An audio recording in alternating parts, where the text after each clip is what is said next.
15 seconds.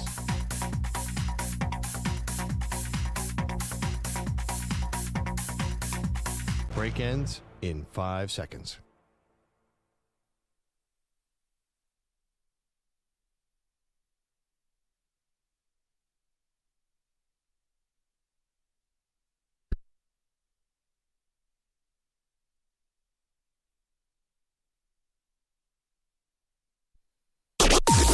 Maggie and Perloff on the Infinity Sports Network.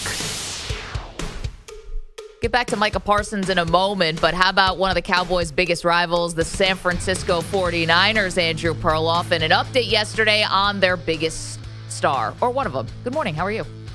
I'm fine, thank you. How are you? I'm good, but, John Lynch talking about Brandon Aiyuk, things could be better for the 49ers. So, Manny, let's get right to it. John Lynch yesterday, obviously training camps opening around the league. He says there is no timeline for Brandon Aiyuk, who tore his ACL and MCL week 7 last year. Be working on his rehab and with our guys, and I think we're encouraged on where he's at, but not anywhere close to having a set-in-stone timeline. That's to practice. That's just to practice, nowhere close. Right. And, Pearl, you think this is a big, big deal for the 49ers? I'm not exactly going to say that. I think people ought to adjust their expectations for the 49ers. They're not – the team of 3 years ago is not going to come back. They are not going to be the 15-2 actually, I'm making up that record. But they're not going to absolutely be the top offense and one of the top defenses in the league. Now, they might jump back on the defensive side with Robert Saleh back, but this offense next year – I do not expect it to be high-flying like we used to see, which is okay. I feel like they are headed towards – remember, I keep saying this. They lost Super Bowl in 2019, injury plague season 2020, 10-7 in 2021, I believe, and made a deep run in the playoffs. Yep. That's what you're looking at here. Like, this might all come together, but do not expect the fireworks. You lost Debo and Brandon Aiyuk. So that's most of your production from those great teams on the edge. You have an older George Kittle, and you have a slightly – I would say brittle Christian McCaffrey. They keep saying he's healthy. The more they say he's healthy, the more I'm worried about him. So, but they're like it's the opposite. They're so relying on Christian McCaffrey. I just expect them not to come out and try and pass the ball 45 times a game. With really no Aiyuk till maybe 4 weeks in is a number that we've seen. Maybe halfway through the season. So I think they're going to be a little more conservative and try and hope that defense gets back to form where it was a few years ago. Although they've had some personnel issues too. They've had to let a lot of guys go. Dre Greenlaw, Hufanga. So I expect them to be really more of a wild card team and more like the old Niners where we didn't quite know about their offense, but their defense led the way. I just don't think they can be this high octane unit that we saw as recently as 3 years ago. But I guess... Would anyone care as long as they make the playoffs, right? Like, do they have to be a 13-win team? You're coming off a 6-win season, and you're right. Now we just get news, and we knew that Brandon Aiyuk was going to be still working his way back from that knee injury, but certainly going to miss the first 4 games. They have this easy schedule, but I don't know if anyone, besides the people who are ready to pounce on Purdy wasn't worth the money, besides that, if they're winning games, I don't know if people are going to get into the weeds about how they're doing it. And you said they're relying too much on Christian McCaffrey. They were still able to run the ball with Isaac Guerrero. And now you have Ricky Pearsall healthy, and he's going to be in his second season. And hopefully he's an actual contributor. I think they will get the Juwan Jennings thing resolved. I don't think he's out the door. I don't know how much of a true difference maker he is, but he's certainly been a solid receiver for them. I don't know if the offense needs to lead the way for, the 49ers to be considered a Super Bowl contender. And by the way, that's where I've put the 49ers. A Super Bowl or bust team. That's the expectation for me. But I don't think they have to have the number one offense in the league to do that. Wow. You're saying, so I don't quite understand. You're saying that they can be a wild card team like my model. I'm not saying that they're wild. Oh, okay. Yeah. I think they can still win the division led by their defense. Right, but you think they can be in the elite, like 1, 2, or 3 teams in the NFC? And led by their defense. I understand what you're saying, but they're all getting like Warner and Bosa are getting a little bit older. Like they don't have, they had to change up their whole defensive line on the fly. You're hoping a lot of things come together fast. Greenlaw is a huge part of what they were doing a couple years ago, and he's gone.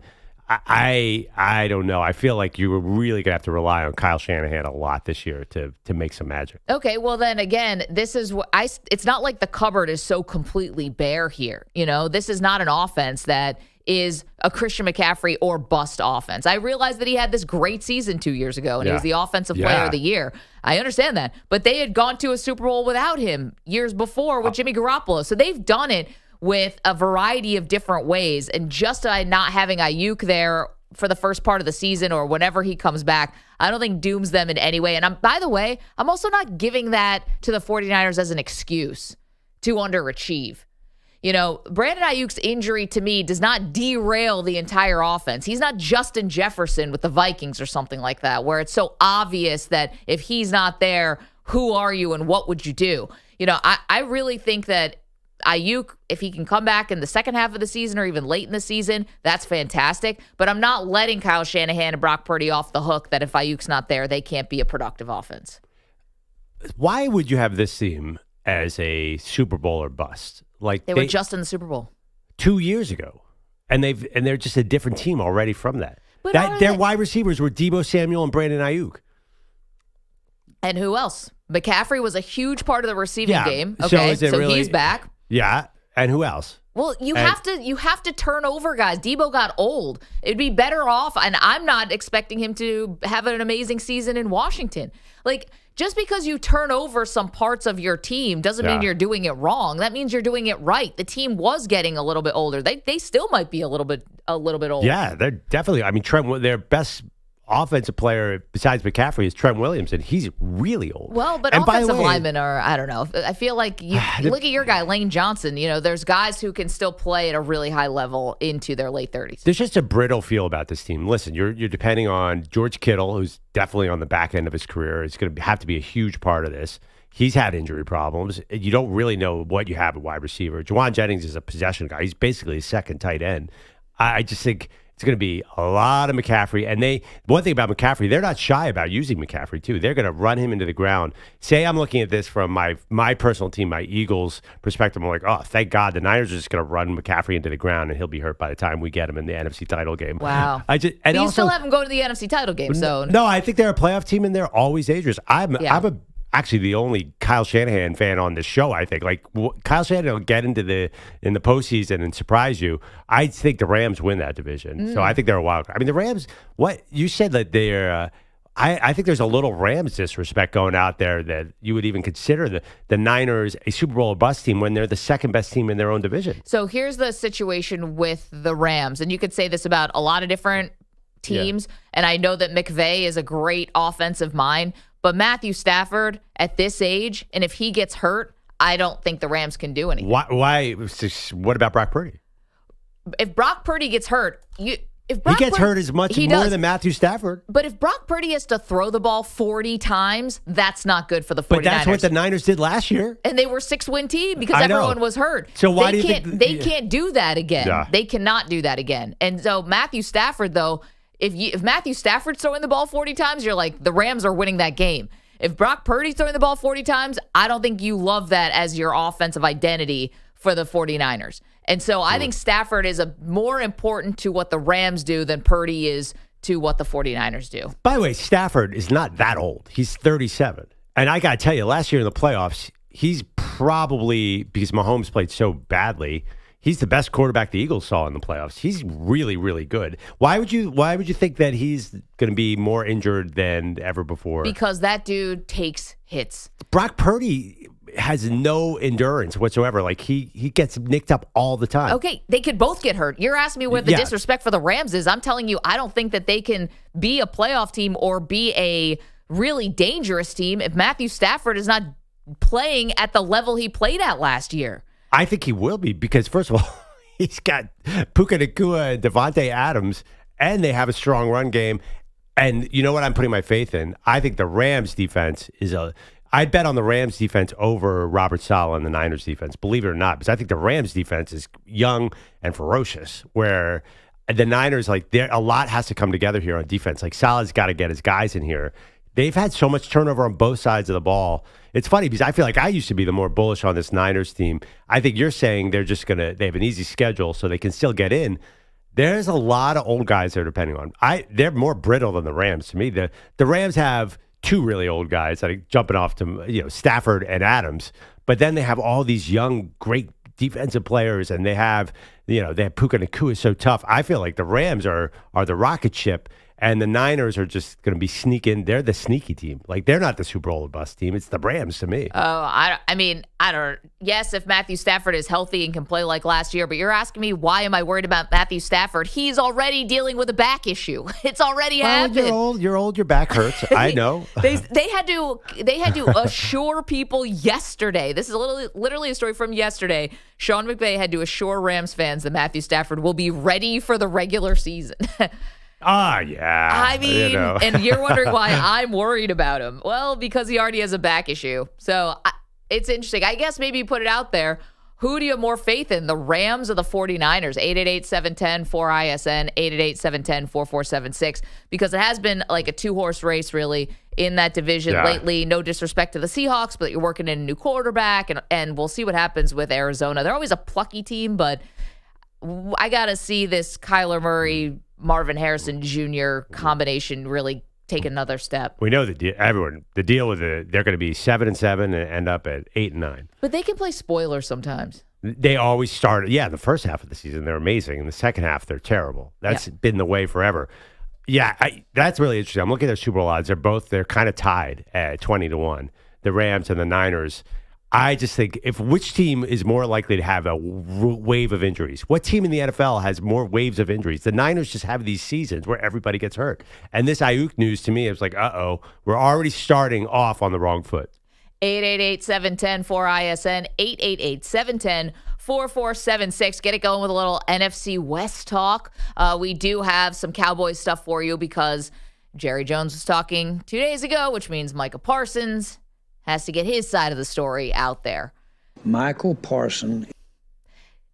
Did anyone ask him about the Michael Parsons thing? I didn't see that anywhere. We saw all the other things about Parsons and his contract. I did not see if anyone... Maybe because it's not a big deal that you're turning into, to take Jerry down and call him Michael Parsons.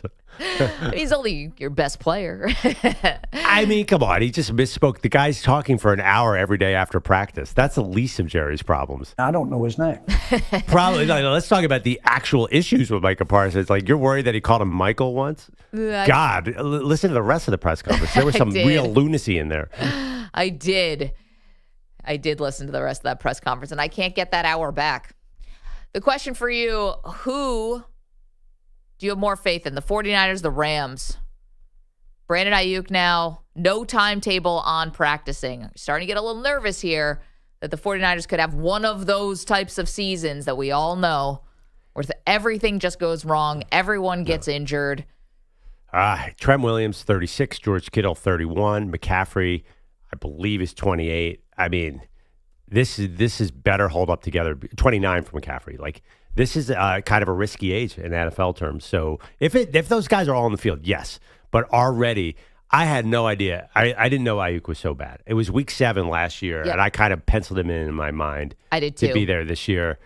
So I just think Brock Purdy is not going to have an all-pro style. I think they have to tone it. You nailed it. Like, protect him, run the ball. But that means a lot of McCaffrey. Or Isaac Guerrero. I love me some Isaac Guerrero. I don't know. They don't seem to. And it's going to take seem to love like platooning McCaffrey. They seem to like to use him on every play. I get that, but it's going to take some discipline here from Kyle Shanahan. And he's lucky because the schedule is as easy as a professional sports schedule can be. I don't want to disrespect all the other teams they're going to play, but this is a boost for them. Well, you say that, but I mean, It's the NFL. It's not that easy. Wow, you're making it sound like it's not only the opponents, it's the lack of travel. It's they get a lot of benefits here, extra days of rest here and there, all the things that help a team. It's not their fault, it's just how things fell. I mean, they have road games at Jacksonville, at Tampa Bay, and at Houston in their first 7 weeks. If they can win those games, I mean, they're really good. Those are good teams on the road. I don't think it's that easy. Yes, you're assuming Arizona is bad. I'm assuming Arizona, they might split. I always think you split with your division. I'm sorry. I Yeah. know they have to come east, but that doesn't automatically mean they're So going to they have lose. the whole NFC West is going to do well because they have the AFC South. But unfortunately for San Francisco, they get the AFC South on the second half. I don't think it's that easy to schedule. Like, again, they're going to have to use McCaffrey a lot to get out of this. And fine. Speaking as an Eagles fan, use them all you want. Let's see you in the playoffs. I was at that game where Brock Purdy's arm was barely holding on. They were down to their fourth-string quarterback. Like, this is a team that has to stay healthy. 888-710-4ISN, 888-710-4476. All right, Rams, 49ers. We're not done with the Bay Area. Big game last night from Rafi Devers. Get to that next. Maggie Perloff. You're in a 5-minute break.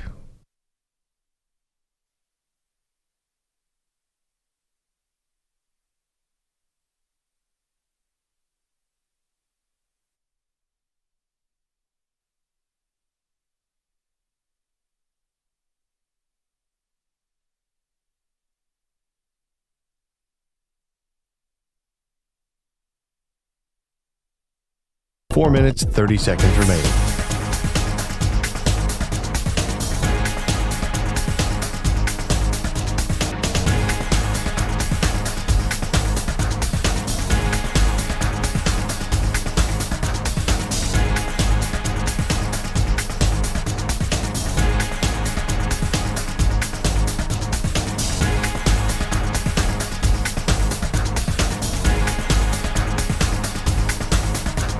Four minutes remaining.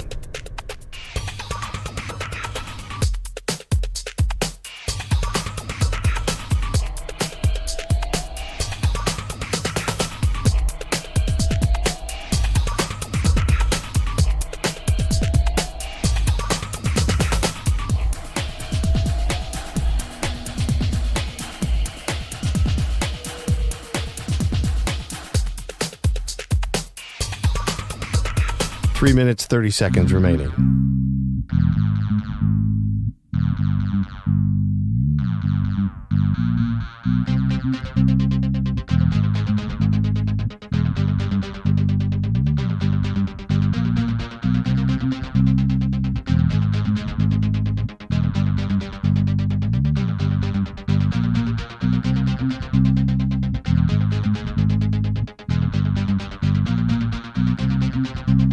Three minutes remaining.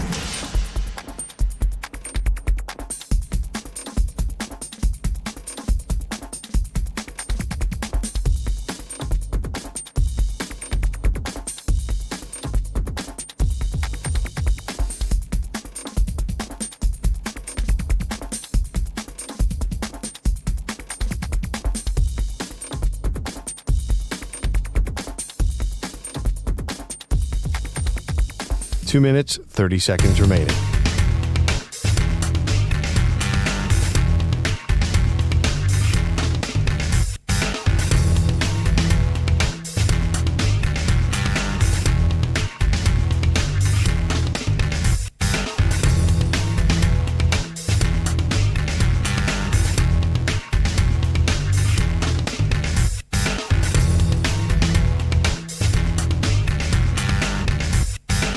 Two minutes remaining.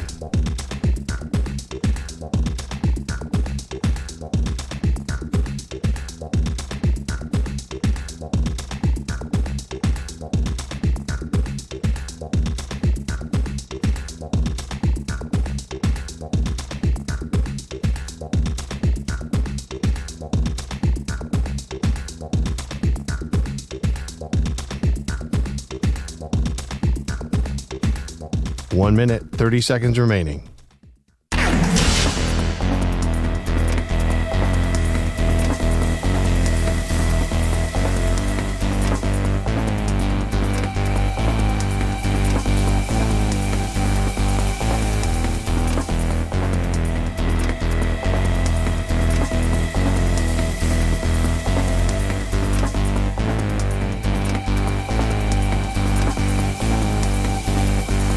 One minute remaining.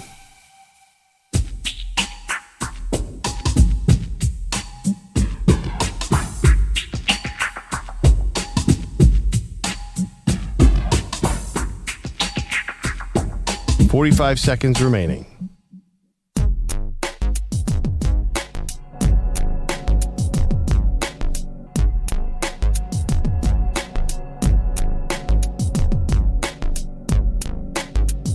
Thirty seconds remaining.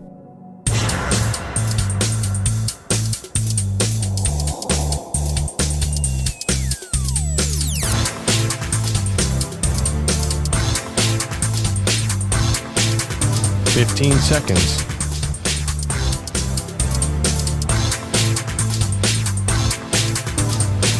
Break ends in 5 seconds.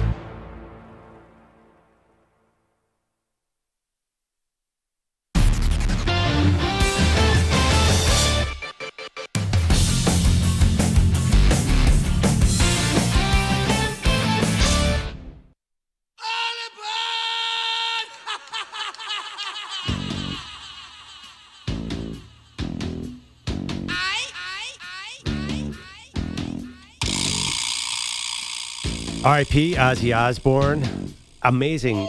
We'll maybe get it out a little bit later in the show that he had his farewell tour and got to shake everyone's hand. What was it, a week ago, 10 days ago? Yeah, really recently. Amazing. And everyone showed up to that, Everyone too. showed up. It was Metallica. It was everybody. It was, I have it here. Yeah. Metallica, Guns N' Roses, Pantera, Slayer, Tool, Lamb of God, Billy Corgan, Steven Tyler, Tom Morello, Sammy Hagar, Anthrax, Alice in Chains, so many others all showed up for Black Sabbath final show. It's amazing. I think sometimes people stay alive so they can get to this point, and then once they get that, it feels like he was satisfied. I have no idea, but it feels like you are satisfied. Anyway, it was sad to hear. Wait, how do we? Well, I was about to say something interesting before I got derailed on the crazy train. I feel like this show sometimes is the crazy train. Maybe not to Ozzy's level, but in our own way. There's something that is really, I'm already very interested in how this works out. We were just talking about the 49ers schedule. Yes. Oh, Brandon Aiyuk is hurt through at least 4 weeks, reportedly. They don't even know a timeline. But Maggie, you pointed out, a lot of people pointed out, the Niners schedule is so soft, they might survive this. Because they have the AFC South. The Rams schedule also incredibly soft because they have the AFC South. So those are two teams that probably are going to schedule their way into the playoffs. How are we going to pick the NFC playoffs? It is an impossible situation. There are so many playoff caliber teams in the NFC right now that when it's prediction season, we and everybody else are going to leave off a very, very good team. Have you looked at this? No, but when it's prediction season, it is prediction season. Well, we're here. You and I have to start because if you do this exercise and you do it the way that we have to do it, we're picking all the division winners and stuff like that. Yeah. You have no choice but to literally go through every game and do the old Mike and the Mad Dog thing. That's a win, that's a loss, it's a win, that's a loss. You have to do it, and you have to match up the opponents and everything. You can't just say, oh, I think they're going to make it because it will never work that way. True story. Yeah, I mean, I feel like you've already put the Cowboys, the Eagles, the Commanders, I know. Definitely the Bears, the Lions, the Packers, maybe the Vikings, and the Rams and the Niners. They can't all make the playoffs. Somebody's going to disappoint us now. It's that time of year where I'm like, oh, they're all good. Well, maybe not. Let's go to Jeff, who's in Minnesota. We're talking about the Rams versus the 49ers. Who do you have more faith in? What's up, Jeff? Good morning, and very interesting conversation, you two. Stafford's back's going to be an issue. Yep. But I say give him a 600 milligram of calcium citrate for a few months, and he'll be fine. What does that do? Brock Purdy, well, it strengthens your bones and your muscles. Oh, I am not a doctor. Sure. I am not a doctor, but I did stay in a Holiday Inn Express last night. You sound like you do. You're ready to go. I tell you what, Brock Purdy looks very good, I think. I think he's pumped up. He's ready to go. I agree with you, Maggie. I think they make the playoffs, but watch Green Bay. And as far as the Vikings are going to be no threat, I'm sad to say. Man, people are that down on J.J. McCarthy in Minnesota, Jeff? I just don't have the confidence in that knee. I'm still on the knee. Yep. Well, tell him to get some of that calcium citrate and he'll be fine. No, Jeff, thank you for that. J.J. McCarthy's knee is definitely an issue. He got injured last year, then remember had to have the follow-up surgery, which kind of came out of nowhere, and they kind of downplayed it, but it's definitely an issue. And he's not a pure dual threat quarterback, but his legs are expected to be a big part of his game. I'm not worried about the knee. I'm worried about, do we know if he can play in the NFL? Like, we're already worried about his injury. We've never seen him throw a football. Yeah. I mean, honestly, and I'm going back to Michigan. I've never really seen him throw a football except in practice. A couple nice throws in the college football playoff. Couple nice couple. throws. But yeah, generally, he's an unknown. The team around him is stacked, and they have a great coaching staff. They have O'Connell on offense and Flores on defense. So again, you're right. Like, okay, they're going to a young quarterback. That's a team you should fade. But then you look at their depth chart and their coaching staff. You're like, uh-oh. I mean, how do we know they're not going to be really good? Hand the ball off a lot. Can I take a left turn just for a second? We'll get back to Rafael Devers because Perloff has a very strong opinion about Devers suddenly being okay with playing first base last night in a thumping of the Atlanta Braves. But before we get to that, and Devers played well, what are your thoughts on vitamins?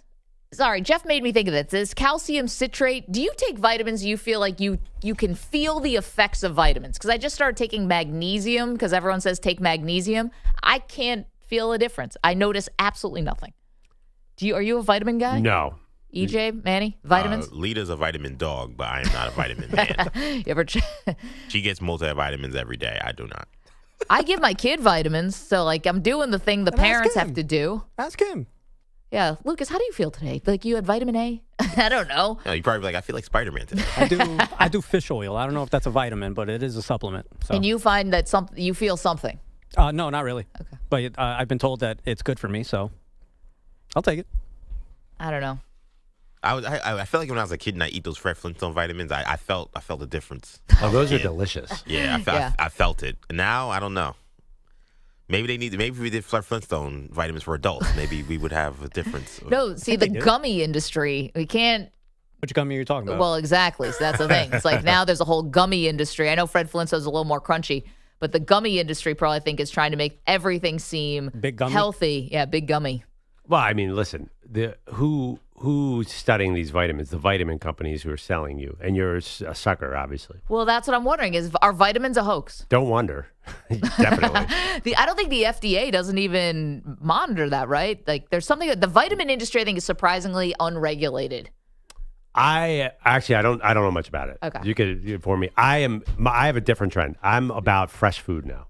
Yeah, you were saying. I'm like RFK Jr. I want no preservatives in my food. Wow. How much are you like RFK Jr.? Utility bears. Or any other big game. Yeah. Yeah. I think that is the key. I don't think it's like people trying to find health in a pill form are fooling themselves. You ever seen a bear run after a truck? Yeah. Oh, crazy. I get those videos all the time. Yeah, I honestly think that you should forget the vitamins and you should go move to a farm and eat fresh and local at all times. So you just got to get Amish. You got just be Amish. Yes. Again, move to a farm. Yeah, move to a farm. I'm writing this down. Preferably in Florida where it's warm enough to grow. I think that I've noticed that the food that I've been buying, I'm going full RFK Jr., it's just got way too many chemicals in it. So I think that's why you think you need to supplement. So you're just adding more chemicals to supplement your diet that already has too many chemicals in it? Well, I don't think the vitamins aren't chemicals. What do you think these little pills are? You think that was made by nature? I don't know. Depends what's in them. I guess. Like, that's supposed to be the point? You're supposed to be, filling in the gaps of the nutrition you don't get through your food. Yeah, but I don't think you're really getting it the right way. If it's not coming from food, your body, it's like, years ago when somebody came up with a study that Diet Coke doesn't really work. What do you mean work? Like it doesn't, it doesn't help you lose weight. Your body thinks that it's eating sugar. So I wonder when you take a pill of a vitamin C, does your body really know what's happening? Are you really supplementing your vitamins? It feels like a sham to me. I got to ask you because I've been working with you for a long time, and I know your love for Diet Dr. Pepper. Oh, yeah, it's the best. Are you still on it now with this new health craze? I don't drink it. I stopped Diet Soda a long time ago. Dr. Pepper is delicious, by the way. I'm a big Dr. Pepper fan. Huge fan of I had one this weekend as a treat because my parents stock it at home. Diet or regular? Diet Dr. Pepper. Because I bought Perloff accidentally a regular Dr. Pepper once, would not drink. Well, I don't drink sugar. It's fair. It's smart. I don't think you should, Maggie, dump the vitamins. My wife takes vitamins and she swears by them. Dump the vitamins and try and get out of your food. I'd look at your diet. I don't want to look at my diet. I don't want anyone looking at my diet right now. The problem with like if you try to get vitamins in your food though is that then like you have other issues. So like I was big into like, I'm gonna just eat a lot of oranges, but then like there's all sugar in oranges. Yeah. So well, the right kind of sugar though. Maybe eat a green food, not an orange food. An actual orange, not an orange food. Yeah, I know, but oranges like that's not the healthy. Yeah, they're delicious. Anything that tastes good, you're not going to get it. How am I supposed to know? To get like broccoli and kale. Broccoli's not strong in vitamin C. Yeah, I think broccoli has a lot of vitamin C. Probably Really? It has everything. But vitamin C is not your worry. Like you got to, EJ, you got to start eating a lot of green on that plate. Ugh. You don't like those kind of vegetables? Thing worse I love fruit. I'm not a vegetable guy.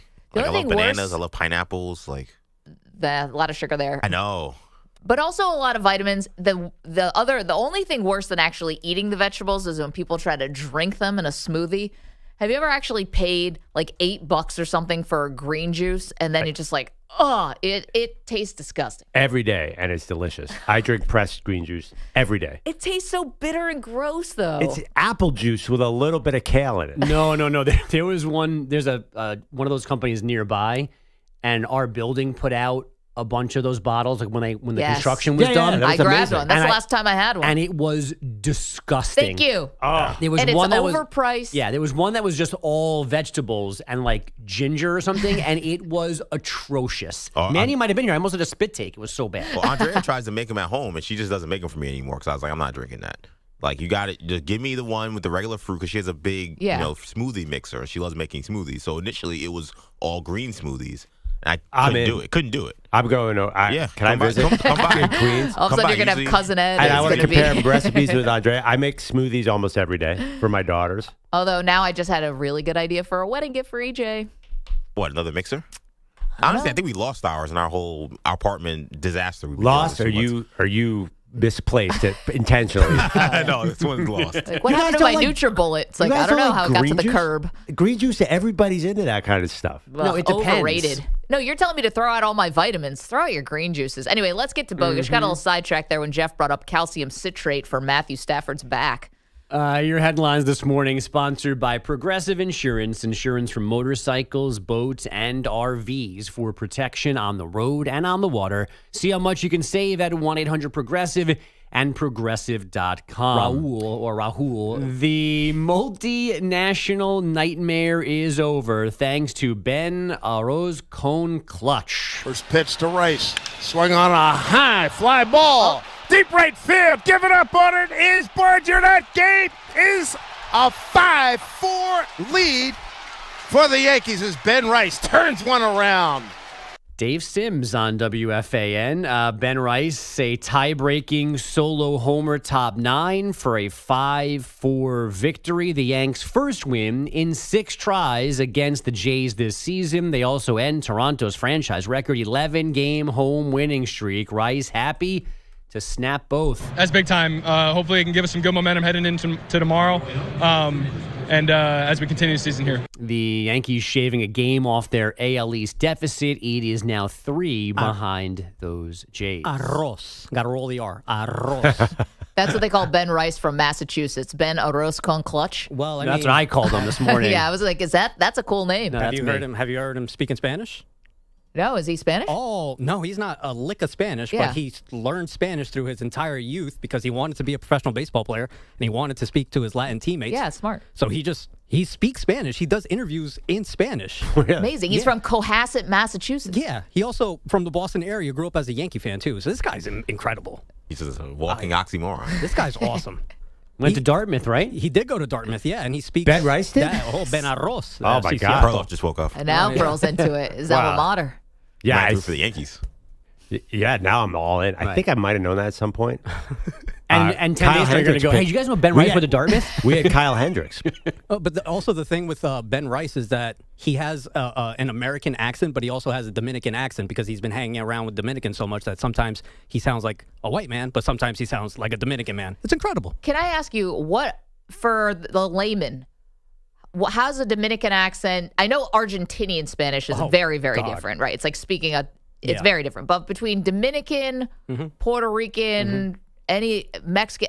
What's the difference? What's a Dominican accent? What? I mean, well, first off, Dominicans speak like they're like somebody's chasing them. Dominicans speak really, really fast. You almost can never understand them. Every time that I go to the barbershop, I can barely understand what the guy is saying. Yeah. Mexicans, they speak a little bit more slowly. A lot of the Caribbean countries do, but also it's just the inflection of the words that they use. Also, the actual words that they use will have one meaning in one country and a completely different one in a different country. Yeah. It's Latin America is awesome. Ben Arroz. I'm sorry, arroz. Thank you. The Brewers' 11-game win streak ended with a 1-0 loss in Seattle. That one run was Cal Raleigh's 39th homer of this season. The Astros, 3-1 winners in Arizona. The Mets won their third in a row, 3-2 over the Angels. And the Cubs blanked the Royals 6-0, spoiling Rich Hill's return to the majors. Great to be back out there. Freddie did a great job behind the dish. We had a good rhythm going. Grateful for the opportunity to be back out there, and it was a lot of fun. The 45-year-old Hill tying fellow pitcher Edwin Jackson, playing for a 14th different team last night. Tyrann Mathieu retired yesterday, the day before the Saints' first training camp practice. Apparently, this only came up for the first time last week. Mathieu was on the field this spring for minicamp. He played 3 of his 12 seasons in New Orleans, had 36 career INTs, and was All-Pro 3 times. Unhappy Terry McLaurin did not report to Commanders training camp yesterday, angling still for an extension, and the Raiders signing safety Jamal Adams, who played for Pete Carroll for 4 seasons in Seattle. As we knew, no Caitlin Clark last night in Brooklyn. The Fever lose to Liberty 94-84. Jonquel Jones, 18 points, 9 boards in her first game for New York in a month because of an ankle injury. And Nafisa Collier scoring 19 as the Lynx down the sky, 91-68. Minnesota is now 13-0 at home. Guys, back to you. I'm glad you brought up the Raiders thing because I forgot. Geno Smith had an all-timer yesterday. We'll get to that in a moment. Geno Smith, who said they wrote me off, but I didn't write back, actually said something yesterday. They wrote me off. I ain't write back, though. I think it topped it yesterday. Yesterday's quote, we'll say it after the break. I thought yesterday's quote was even better, even more of a bar, if you will, than I didn't write back. I thought you were going to say, thanks for mentioning that, because I forgot Jamal Adams was an active NFL player. It's the Pete Carroll Reclamation Project. He's only 29 years old. You know what's crazy? I saw the SportsCenter headline on the bottom line said 3-time All-Pro safety Jamal Adams signs, and I was like, he is, but do you really? Is that really the story that he's a 3-time All-Pro? Like he's played 15 games in the last 4 seasons. Yeah, it felt almost a little misleading. Yeah, it's like, oh my God, the Raiders just got one of the best players in the NFL. He just fell from the sky. This 3-time All-Pro is just out there waiting for a team. It's like lies happen since the 3-time All-Pros. It's Okay. not even, some of it's not his fault. He's a lot of injuries, but I saw that headline. I was like, I don't know if I would have wrote it like that, but sure. Geno Smith yesterday, I think, had a saying that even topped his "they wrote me off and I didn't write back." It's really, really good. Also, we'll get to Micah Parsons. Is he hurting his cause by being present at Cowboys minicamp, training camp? We'll get to that next.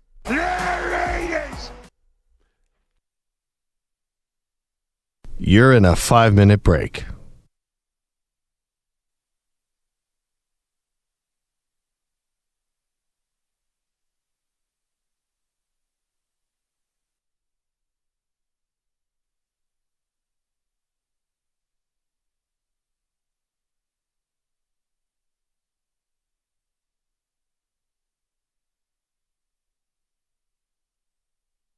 Four minutes, 30 seconds remaining.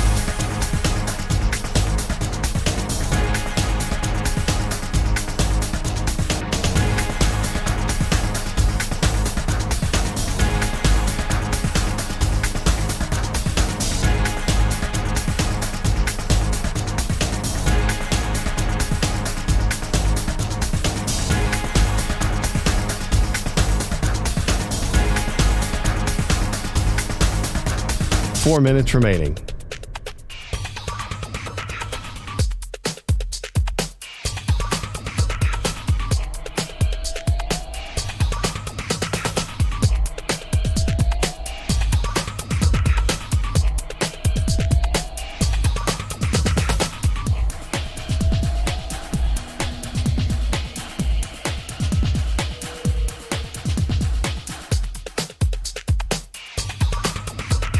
3 minutes, 30 seconds remaining.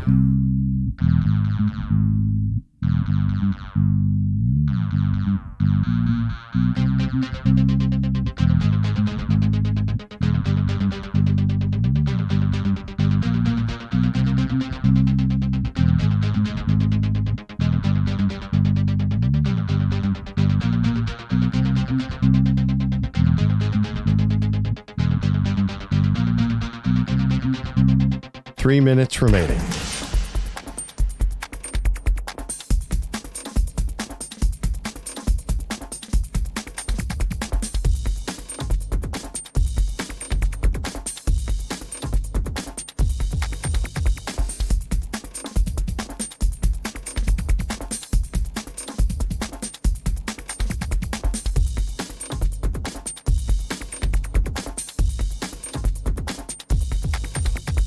Two minutes, 30 seconds remaining.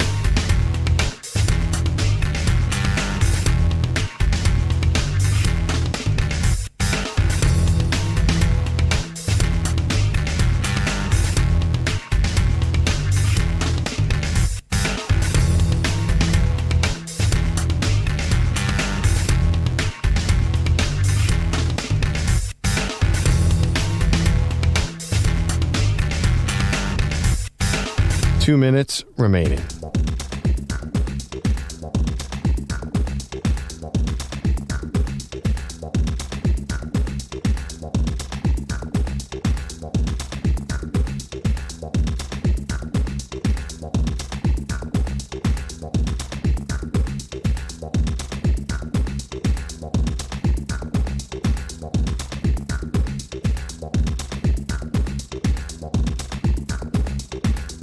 One minute, 30 seconds remaining.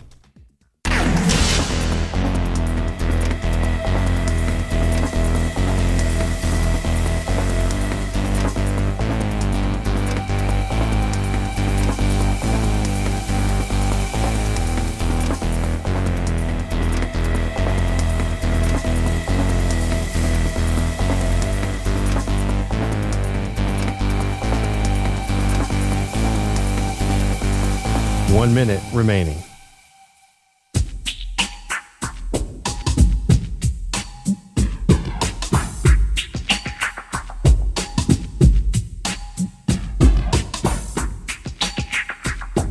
Forty-five seconds remaining.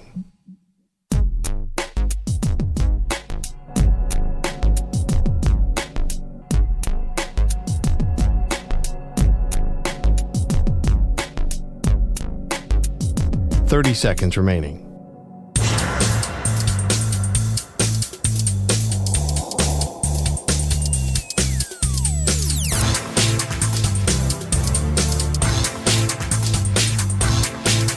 Fifteen seconds.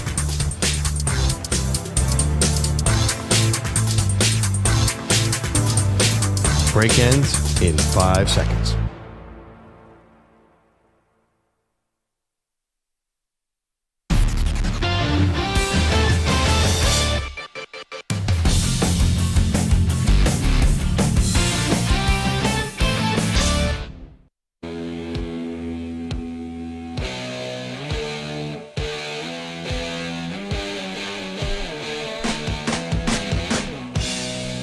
All right, Pete, Ozzy Osbourne passed away yesterday. We'll play an iconic clip from Ozzy doing the 7th inning stretch at Wrigley a little bit later on in the show.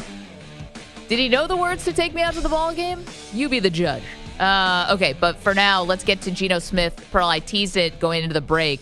He actually came up with a better saying yesterday than his iconic. They wrote me off. I ain't right back, though. Wrote me off, but I didn't write back, though. Yeah. And everyone watching, so it was a primetime game. Geno Smith with the Seahawks was just like, oh, wow, that is deeply profound. Or whatever. Definitely memorable. One of the all-time NFL quotes. How about this from yesterday? Yeah. Now, he said it to a newspaper, so I don't have it. So just imagine this is coming from Geno Smith, who's going to make it sound a lot more cool than I will. He's in Vegas. I didn't come here to roll the dice. I came here to run the table. Boom. It's better. I think he actually came up with a better saying than wrote me off, didn't write back. They wrote me off. I ain't right back, though. What's the Guinness Book of World Records for overselling a quote? I think Maggie Gray just topped it. This There's is no awesome. way that's better. I didn't come here to roll the dice. I came here to run the table. That is cold. You said that was a bar in the last segment. Yeah. I can confirm that is in fact a bar. Oh, he didn't come up with this? No, I'm saying that this is but it's not pretty gnarly saying. I would have felt so dumb if you're like, guys, that was JC. I'd be like, oh no, I'm sorry. My bad. No, this is a Geno original. Well, I think time and place. Time and place, like, there's no way that's going to replace. He had just beaten his former team. Like, nah, this is not going to. That will not make the lexicon like that last one. Do you think it will? I think it's better. Can we put up a poll question? What's a better Geno saying? Wrote me off and didn't write back, or I didn't come here to roll the dice. I came here to run the table. Yeah, I saw that and didn't even move me last night. Really? I put it in the doc. I don't know. It's like, it's fine. Hour one. Not a gambling guy, huh, Pearl? It's fine, but I mean, listen, everybody knows the second Geno throws a touchdown, half of the SportsCenter hosts are like, he didn't write back on that one. I'm not sure. Maybe I'm wrong. I don't think this becomes part of the language. Partly because the other one was first, and you it can't was have live. two say. Like it was during a post game. Yeah, but you said better. It's about the same.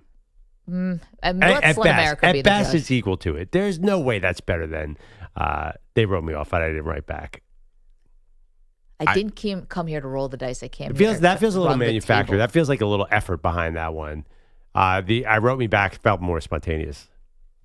I don't know. I saw that graphic and I was like, wow, I wish I could find this soundbite somewhere, and I couldn't find it, unfortunately. I know. I'm like, Geno, you got to say that into a camera next time. That's the problem. I think if it doesn't take off like the other one, it's going to be because we don't have video of him saying it. That's a great line. It is a bar. I think it's better. I don't know how he does it. This guy is creative. Yeah, who's his ghostwriter if he has one? Like, he's just coming up with these random lines that are just like bangers. Don't write him off. They wrote me off. I ain't write back though. He's not gonna write you back. Let's get to our Cowboy Quickie Show.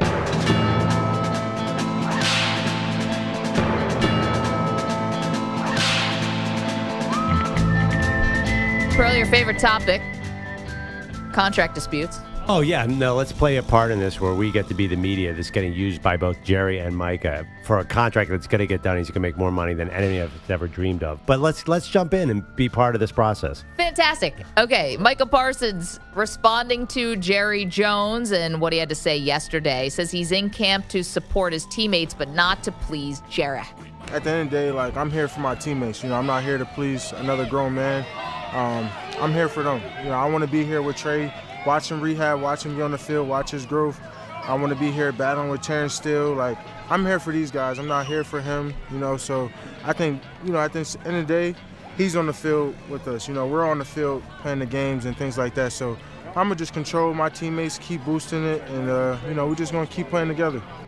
But as for Parsons, are these negotiations frustrating at all? He said, yeah. Honestly, yeah. When you go around the league and you see these other teams taking care of their best guys, I see TJ got taken care of, Max got taken care of, Miles got taken care of, and he got 2 years left on his deal. So it's hard to, you see a lot of people around the league getting taken care of. You just, wish you had something that, that same type of energy. If you're wondering who that echo is, it's Trayvon Diggs. Oh, okay. I haven't seen the video. Okay, that was, this is so Cowboys.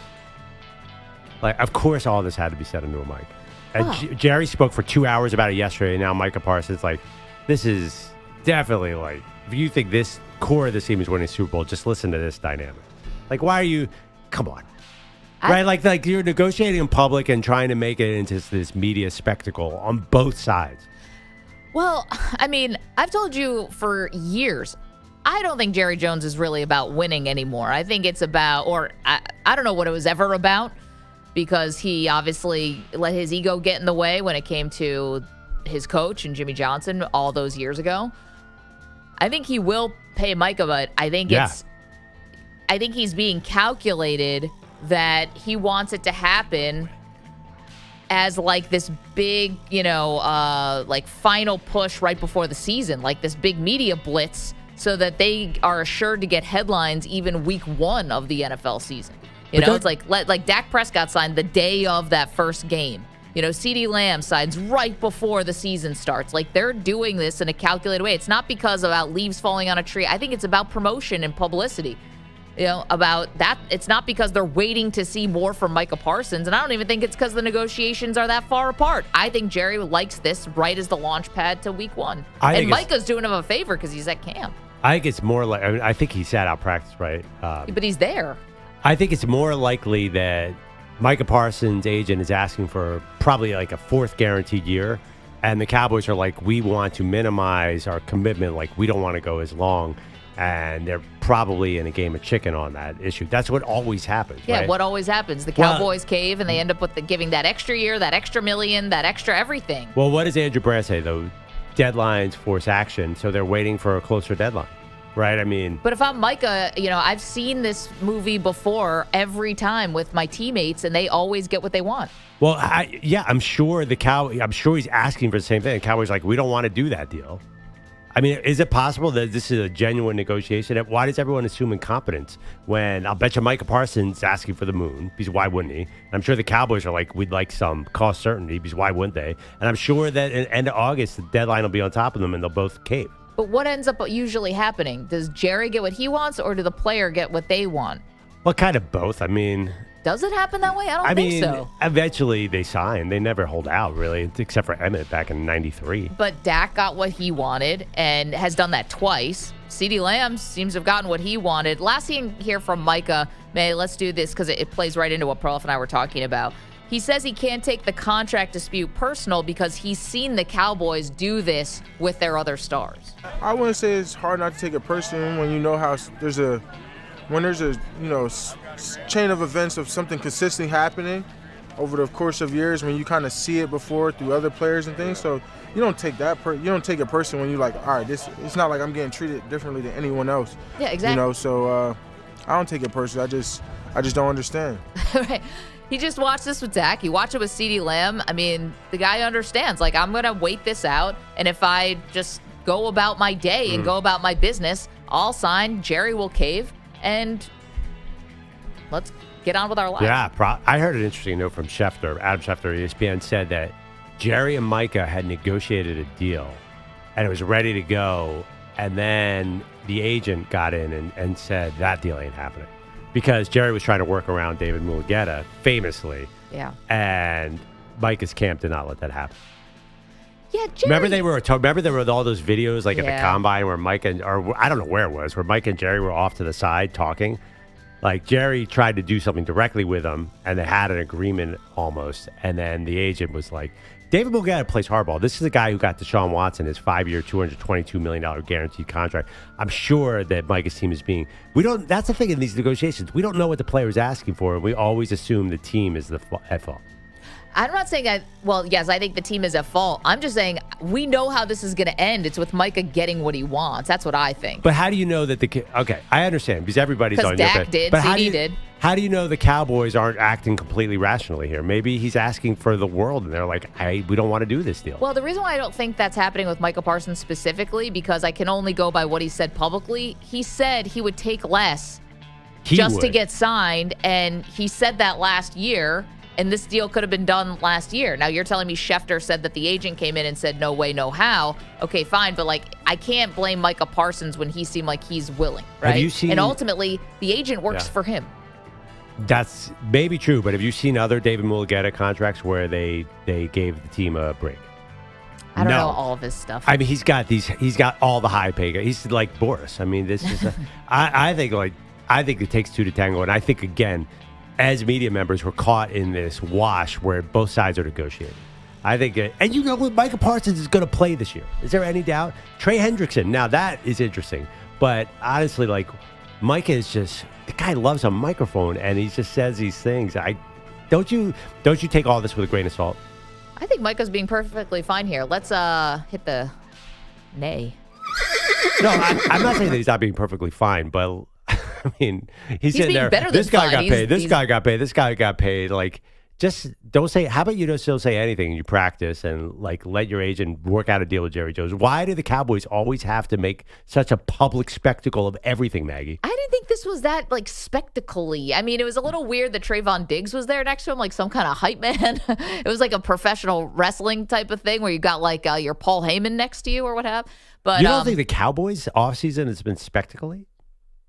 It's been unnecessary. I'll give you that, but so was Dak and so was CD. But I think it's a spectacle when a guy's holding out. I think and not showing up. I think it's a spectacle when Brandon Aiyuk is leaking cell phone conversations that he's having with Jaden Daniels, his college quarterback, and saying, trade me, let's get me traded to Washington. That stuff is spectacle. This is just run of the mill. Yeah, I feel like we're headed in that direction. I feel like we're just at the first inning of this. I think it's very, very public. If he was in Cancun like Ezekiel Elliott was all those years ago, running on the beach, that's a little more spectacle than this. Do you remember that holdout? No. Beach runs, Cancun. Okay, lots more to do, including sports nicknames. They wrote me off. I ain't right back, though.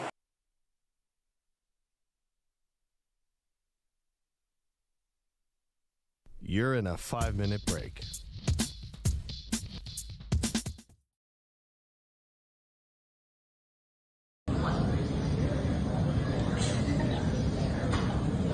Oh, wow.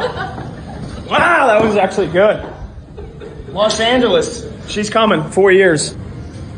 Another good start from Maggie out of the blocks. So fast. Yeah, an Olympic power walker on our hands here.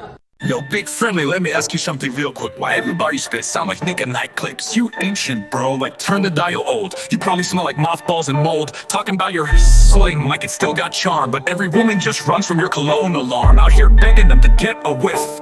That ain't game, man. It's a red flag gift. You keep name dropping Miss Aces like she a godsend, but she couldn't teach you to flow past the weekend. 3 years of poems, congrats on the haikus. Now go write one titled Why I Always Lose. You think you got depth, you just stuck in a loop. AI came in, now you looking like a washed up truth. Should've stayed retired, sat back with the readers. You're not a sage, you're a features bleeder. See,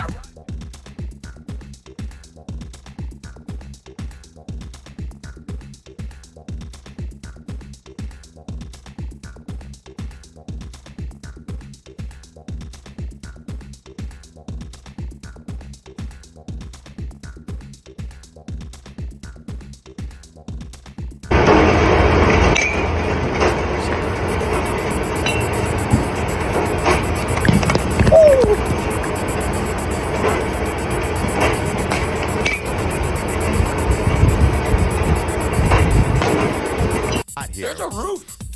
You're good. There's a roof. There's a roof. There's a roof. You're good. Oklahoma, Maggie, you didn't tell me there's a roof. There's a roof.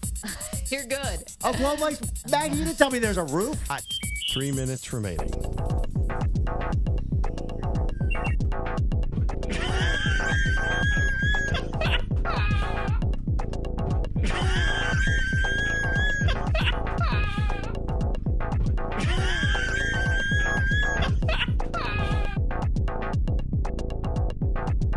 Why can't babies just be babies?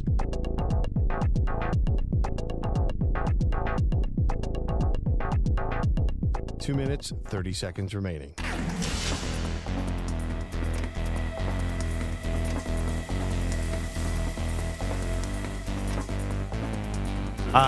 Pete Bellotti, you have any bad luck? Yesterday they were winning 5-0 and 6-4 and they lost, so how Tua girl can beat it. I didn't even know Grimace was still alive. Out there. Yes. Aya Maya Leiva. 2 minutes remaining. Aya Maya Leiva. Aya Maya Leiva. Aya.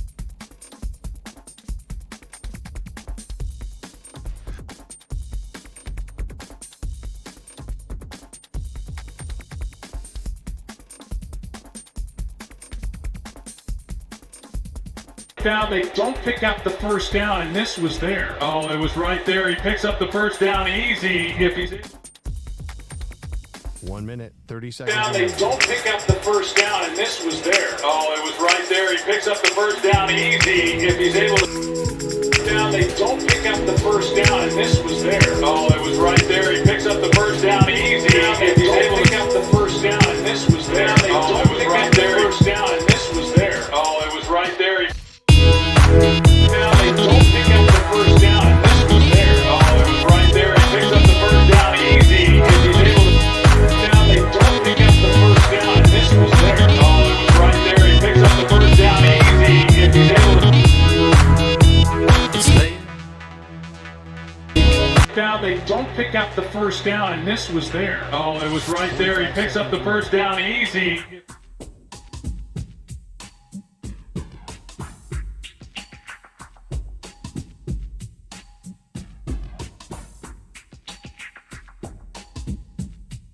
Thirty seconds remaining.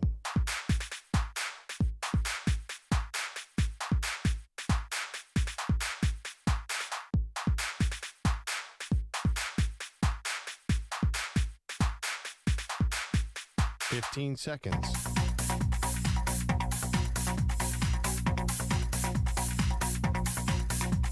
Break ends in 5 seconds.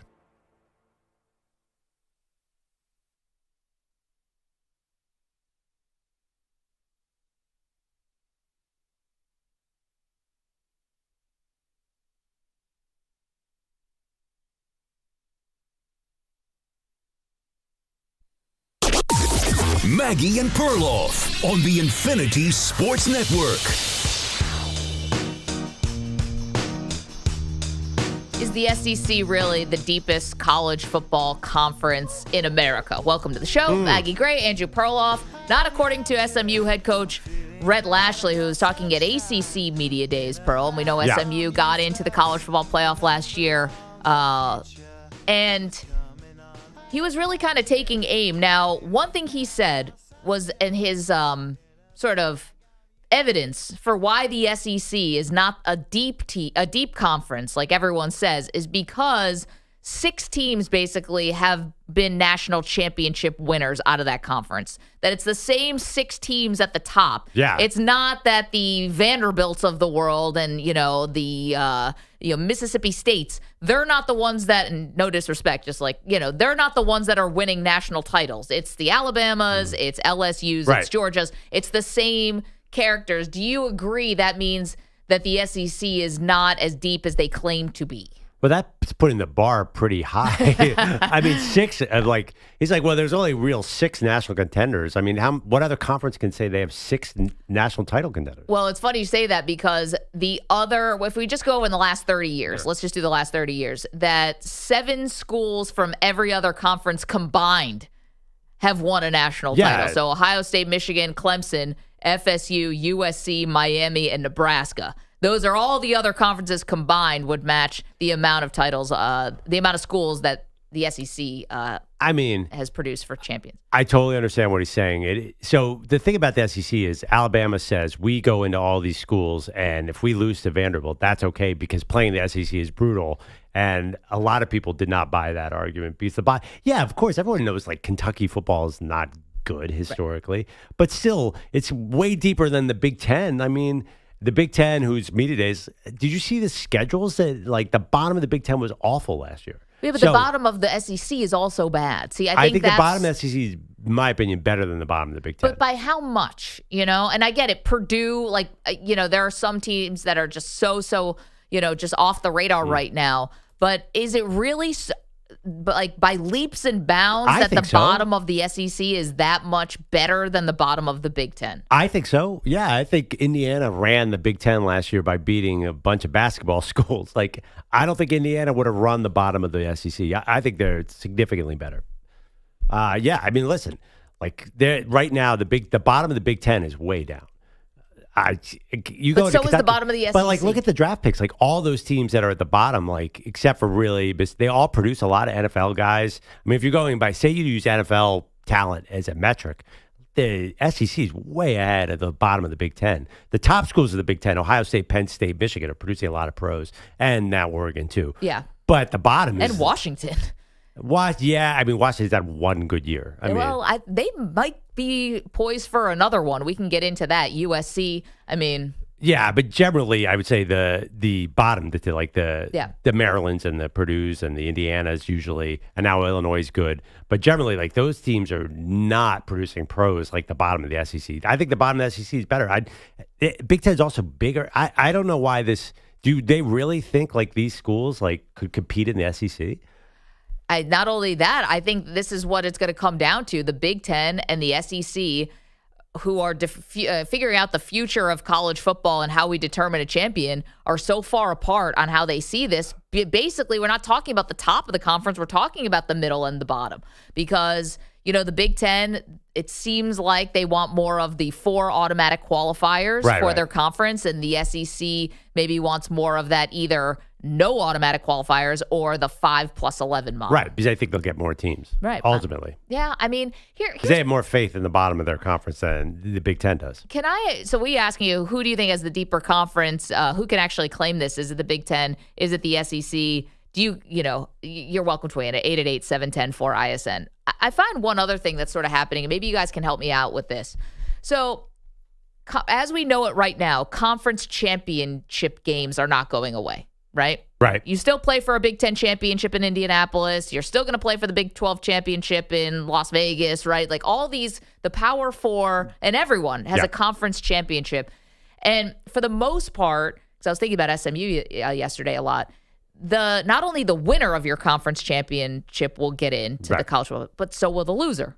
Because presumably they have 0 or 1 loss, right? And also because do you really want to penalize a team that played an extra game, even if they happen to lose that extra game? Right. They gave TCU the benefit of the doubt a couple of years ago. They got them into the Final Four. They beat Michigan, then they lost by 1,000. Right. Okay. So basically, we kind of have automatic qualifiers. Well, you have.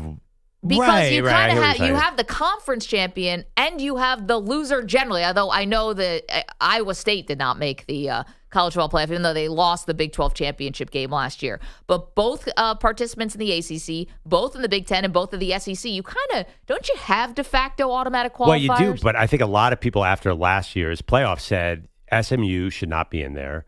I think that they thought SMU and Clemson did not deserve to get in there. I think a lot of people thought, oh, you should have put a lower tier SEC school instead of the logic that you're thinking now. So I'm not sure that logic was going to hold. Like they might have, looking back, they might have knocked SMU out of there because Clemson beat them, because I don't think SMU or Clemson was a real threat to do anything in the playoff. But if you win the ACC, you're getting in. If you win the conference championship game, that was last year. I don't think it's a guarantee this year. Say, for example, EJ's Miami Hurricanes go 8-2 and are first place. Like, that's not going to get you in. Okay, but don't you agree with the logic that you shouldn't be penalized for playing an extra game?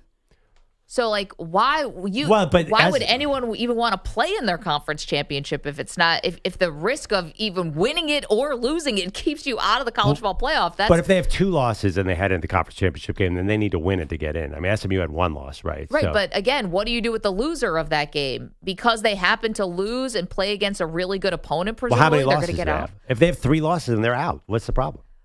Well, because I don't think all 3 lost teams are going to be out. Well, I think if SMU had a second loss on their schedule, they definitely would have been out. Like if you head into your conference title game undefeated, you're probably going to be the number 6 team in the country, and you're making it in.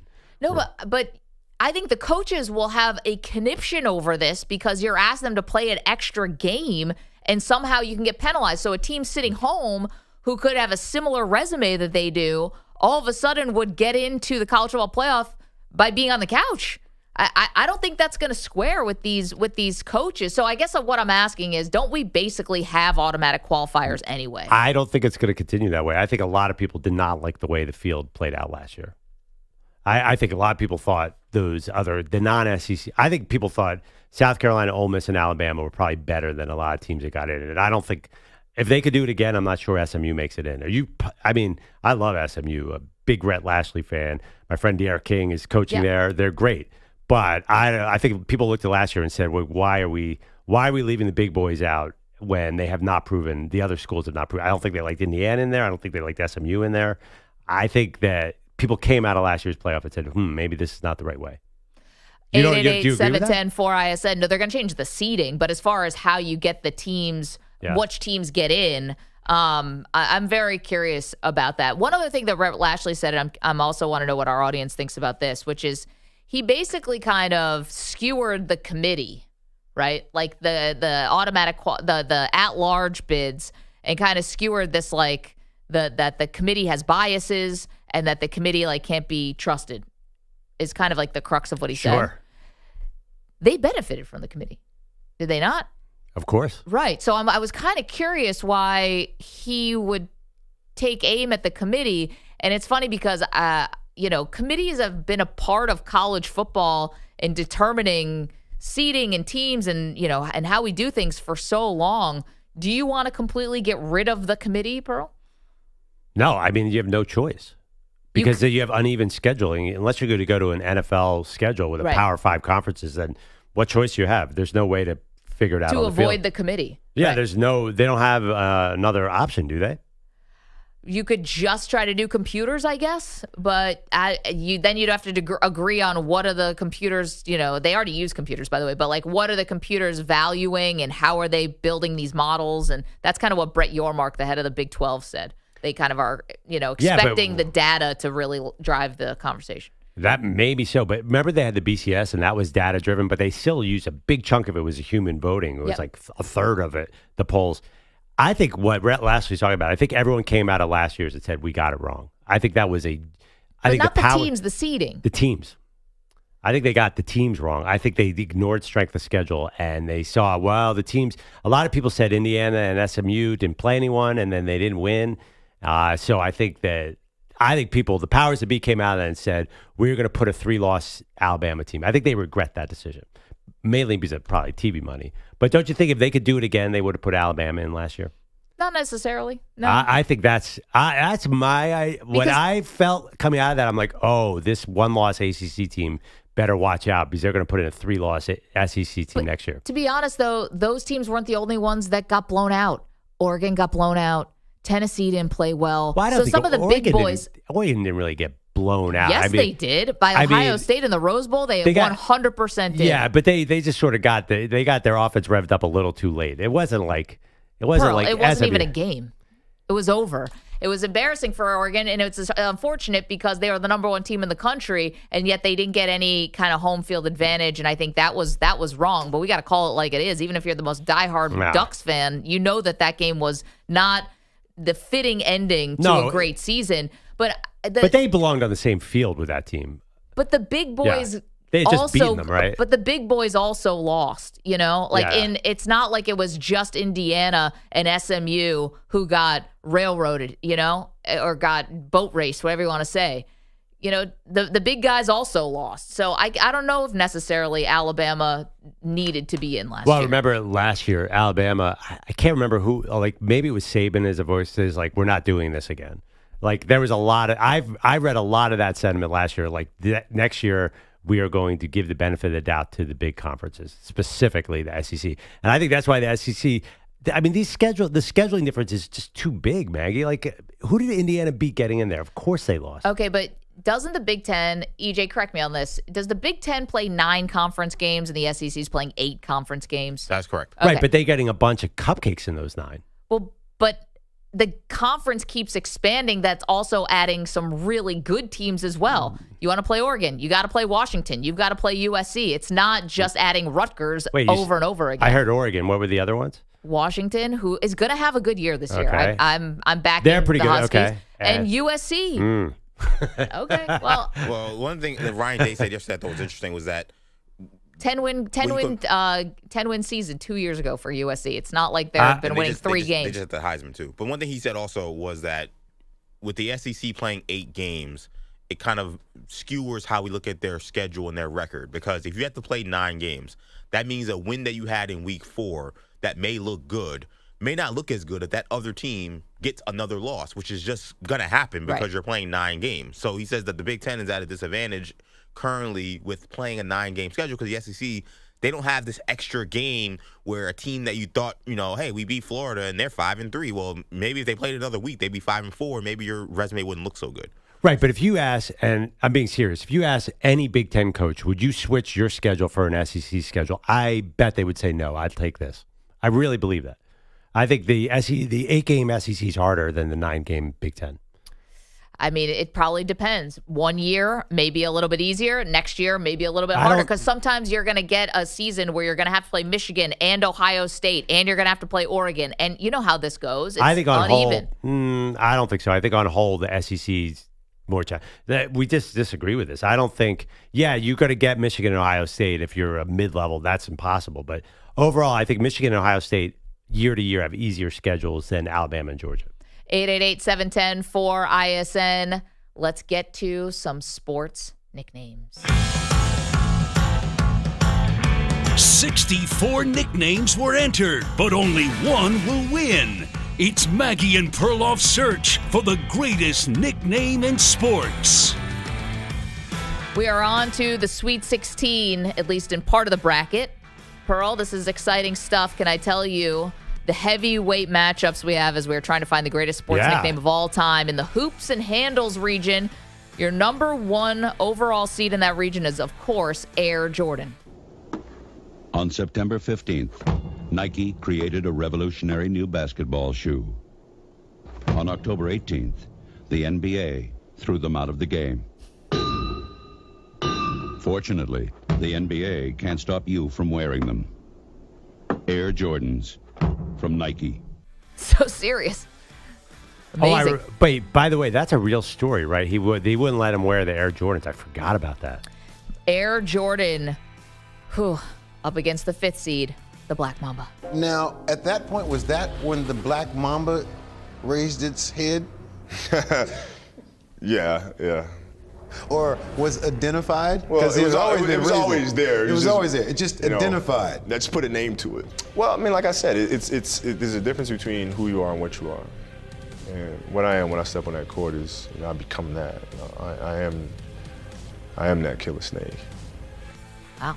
Kobe and Ahmad Rashad having a very deep conversation. Ahmad Rashad apparently a nickname too. Well, yeah, a little bit different. Right? Well, is that a nickname? I think he changed his name. He changed his name, right? Yeah. That's why Ocho Cinco didn't get any leverage. When you go to the court and change your name, it's no longer a nickname. What did Kobe say there? It's not who you are, it's what you are. Got to marinate on that for a minute. Kobe's philosophies, man, guy was hardcore. No doubt. Okay, so that's the hoops and handles region. Number 1 seed Air Jordan against the 5th seed Black Mamba. We also have in this region, as we're on to the Sweet 16, the 3 seed Pistol Pete Maravich. How about Pistol Pete? There's that category. Pistol Pete, Rod Strickland. No. Pistol Pete. You're saying Pistol Pete is the most skilled point guard ever? One created passes till this day has never been duplicated. He had no reference for this creativity. He just did it. That's Gilbert Arenas making a strong case and passion plea for Pistol Pete as the most creative point guard. Pistol Pete. We're just focusing on nicknames right now, not so much skill. But Pistol Pete is up against the 2 seed Irvin Magic Johnson. I think it's tied in. They all called me Buck. Oh. Right. So that was my name with the Lakers. Right. But Magic, you can't beat that. No, you can't beat it. It's great. It's been good to me. Yes. My mom, she doesn't like it, but it's been great. Really? Why doesn't your mom like it? Well, of course, they give you Irvin. And they want. Yeah. What's wrong with Irvin? Let me talk to her. Yeah. Right. I'll explain to her. Irvin's okay, but no, it's not as good as Magic. That's a Magic on Conan. Sorry. Well, I say the better players are clearly. People are also voting on who's good. Because Pillsbury Throwboy is a great nickname, but the player wasn't good. Jared Legend, rest in peace. So I think Magic, Air Jordan, like Pistol Pete being a great player. I think people are voting for Pistol Pete because he was a sick ball player, not because of the nickname. Pistol Pete. How about Pistol Pete? He invented passes that weren't even invented yet. How about Pistol Pete? He had no frame of reference. Gilbert makes some good points. My former boss, Dan Patrick, swore by Pistol Pete. He is the most exciting player in NBA history. Even I know that about Dan Patrick. Yeah. He tells the famous story about sneaking into the gym to see Pistol Pete. Yeah. I mean, all we know is those little videos where Pistol Pete's dribbling a ball between his legs with Red Auerbach. Have you ever seen those? I know EJ's probably studied them. Oh, yeah. Pistol Pete. Okay, so there you go. That's the Sweet 16. We're going region by region here in the hoops and handles category. So you can go and vote at Maggie and Pearl. While we're here, though, let's give you some results from yesterday. This is the Tough Guys and Enforcers region. Pearl, this was a close one. We're getting to no more blowouts here. These were all very, very tight. Mean Joe Green is the 1 seed, narrowly squeaks by the 8 seed, the Big Unit. Is there a better name than Mean Joe Green? We're going to find out in this bracket. The 5th seed, Walter Payton, is Sweetness. Again, these are just so tight. 51% of the vote over the 4 seed, Iron Mike Tyson. Legacy doesn't mean nothing. Down goes the Rocket. Roger Clemens' magical run ends in this bracket. He loses to the 3rd seed, the Intimidator, Dale Earnhardt Sr. And the 7th seed, Smokin' Joe Frazier, also a very narrow loser. Pearl, 50.3% to 49.7%. The Minister of Defense. Oh, I'm sorry. This one is on bold. Okay. Smokin' Joe Frazier narrowly beats out the Minister of Defense, Reggie White. Sorry. The one is bolded, one is not. Wow. That's a 7 seed taking out a 2. So Smokin' Joe Frazier moves on. Bit of an upset there. A huge upset. And it was, again, close. 50.3% to 49.7%. Wow. Smokin' Joe. So there you go. 2 Philly legends, Smokin' Joe Frazier, Reggie White. So there you have it. And we're going to have the Sweet 16 now for the Tough Guys and Enforcers region. It'll be Mean Joe Green against Sweetness and the Intimidator against Smokin' Joe. This is kind of playing out how we expected with Air Jordan and Magic looking good. Man, Air Jordan versus Black Mamba. I don't know what to do with this one because I love both names. Well, depends, though. Are you docking Kobe Bryant for giving himself the nickname?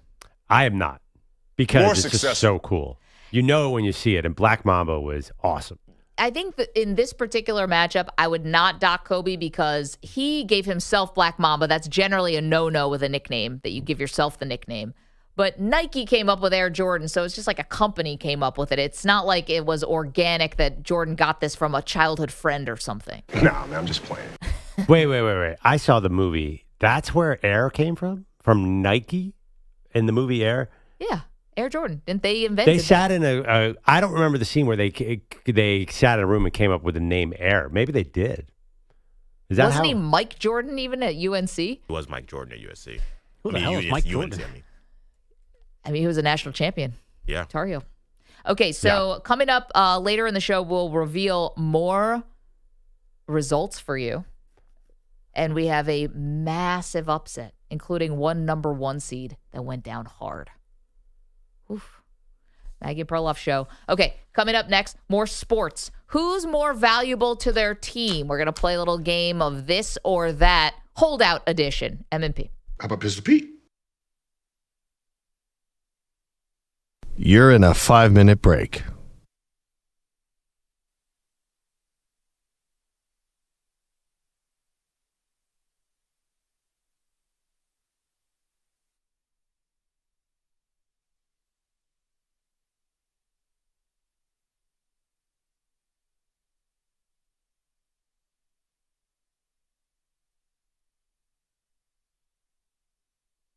Four minutes, 30 seconds remaining.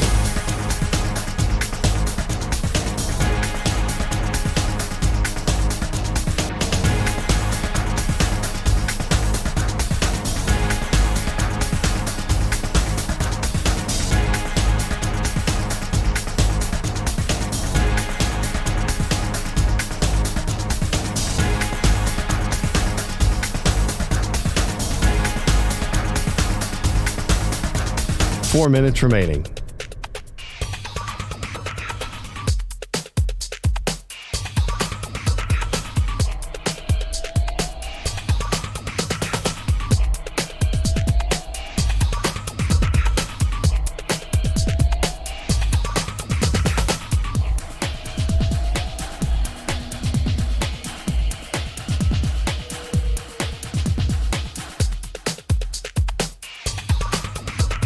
Three minutes, 30 seconds remaining.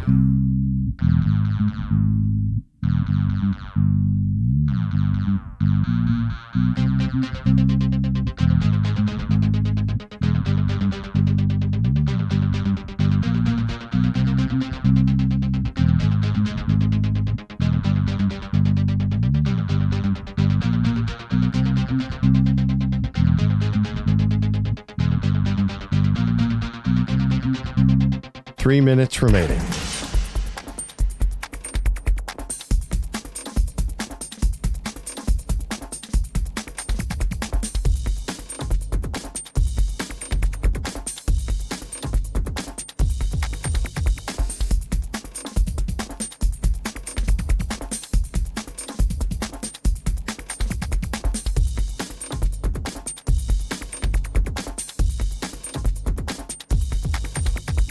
Two minutes, 30 seconds remaining.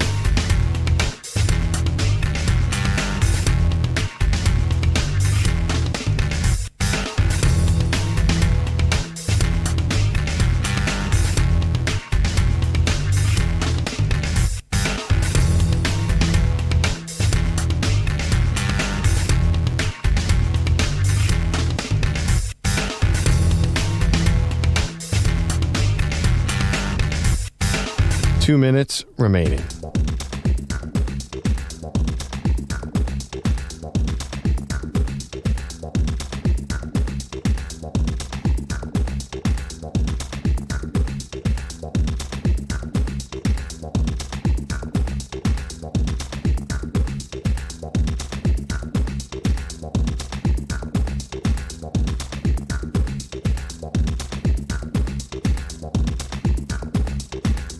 One minute, 30 seconds remaining.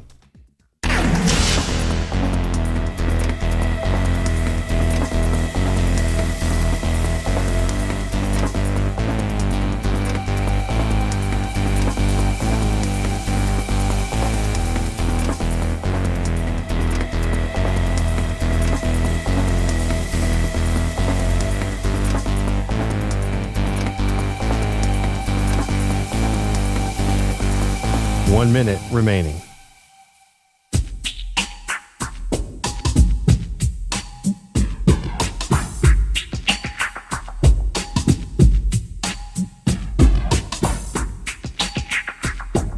$45 seconds remaining.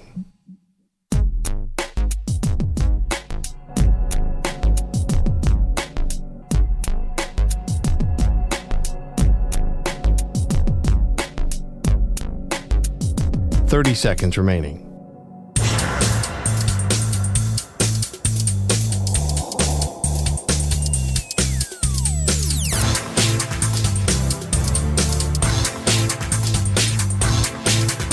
$15 seconds.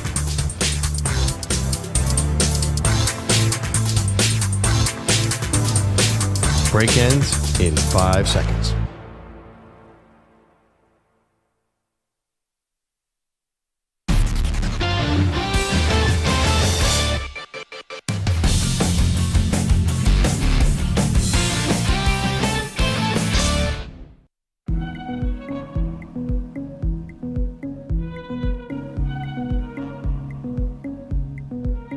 Welcome back, Maggie and Perloff show.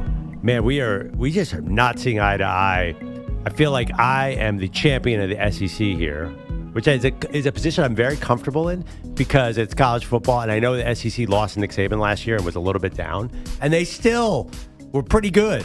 I think they're going to roar back and dominate the sport once again, but Maggie and I think EJ too, you guys sort of defend the little guys, the Big Ten and the ACC. I know. Geez, I'm so glad you're there to champion the SEC because they never get any attention. Yeah, I mean, it's not fair that you got Oregon out of the Big Ten. If you didn't get all those extra Pac-12 schools, then it would have been I think I like it. I'm Mr. SEC guy, which is funny because people don't usually associate me with the Southeastern Conference. Well, I mean, right? you definitely stump for them, even though, the Big Ten is recently 3-0 over the SEC in the college football playoff. Yeah, but they're pretty good. I think where we get lost a little bit, or where I'm actually starting to think a little forward. And yeah, the SEC has been the dominant college football program, conference top to bottom in my lifetime and generations before me. I understand it, but we're in a new era. We're in a new age. Yep. And it is supposed to be, whether you like this or not, it's always been about the money. It's about the money now in a different way because it's about the money actually going to the players. Before it was all about the money going to the administrators and coaches and stuff. Now it's about the players. Well, the administrators and coaches are doing fine. I want to point that out. Everyone's doing okay. Yeah. The players were the ones who were getting totally screwed, and now they're getting more leverage and getting more of a slice of the pie, which we all are in favor of. So how does that project out? Is the SEC going to be able to maintain this dominance with their tradition and all the other things when it is up against cold, hard cash? Well, you're right. It's very well possible I'm having trouble adjusting to the new reality, but they do have, listen, they have schools that should be able to drum up a lot of money. I think, and also at a certain point, like the money is going to be equal and people are going to have to choose. Do I want to go to Texas Tech for $1 million, or do I want to go to Florida for $1 million? And I think ultimately tradition, there are other factors. It's not just buying the team. That's at least I'm hoping for the SEC. But again, it's not like Florida, Texas, even Georgia, they should be able to drum up plenty of money. It's not like they're going to be cheap, right? Well, I also would give you, I don't think that Wisconsin is cheap. There's other teams in the Big Ten that maybe, also have money. Maybe not a national title contender right now, but could they be? Well, there's also regional differences. Most of the high school talents in Texas, California, and Florida, I think schools that are in Texas, well, not California, but Texas and Florida are going to have an advantage, like the southeastern part of the country. I don't think it's just about, it's not like NFL free agency and a salary cap. I still think the SEC schools have an inherent advantage based on geography, tradition, coaches. They're willing to pay a lot for coaches. So I don't think they're fading away as quickly as, the Big Ten is arguing now. Big Ten's pretty good. I'm not going to lie. I looked at last year's draft, by the way. 15 players from the SEC in the first round, 11 from the Big Ten. Pretty close. Pretty close. And that means that there's only 6 or 7 from the other conferences all put together. So when we hear that the Big Ten and the SEC want to sort of get together and set the rules, there is a good argument there. 888-710-4ISN. Bogusch is here with all the latest and greatest. What's up, sir? Guys, maybe we've all done this. I have. Maybe you're distracted. Maybe you're late getting into the press conference and you ask a question that's already been asked. Usually the player or coach is nice enough to just answer the question again.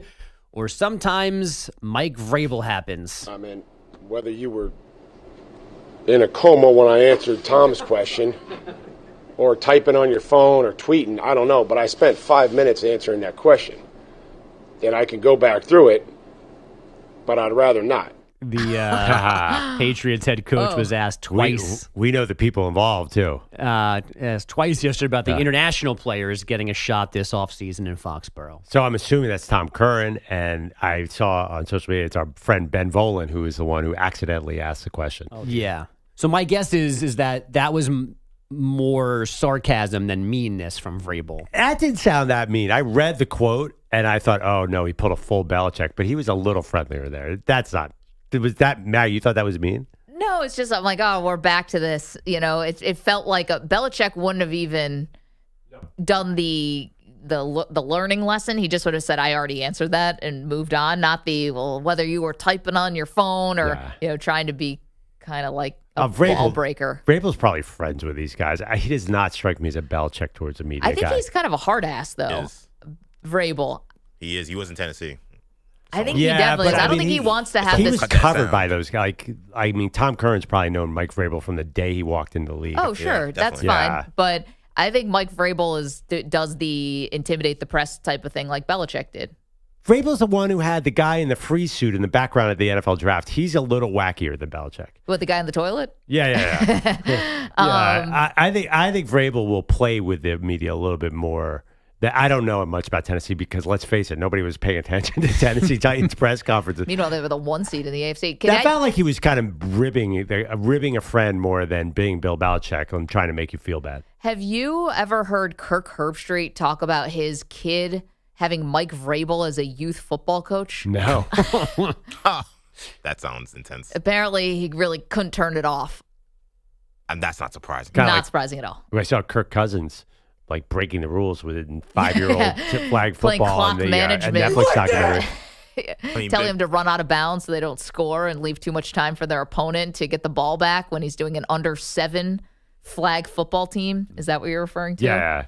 I mean, Mike Vrabel basically won a playoff game on a technicality. Remember the Patriots, when they beat the Patriots, and he just learned a rule that he can keep running the clock? It was a special teams...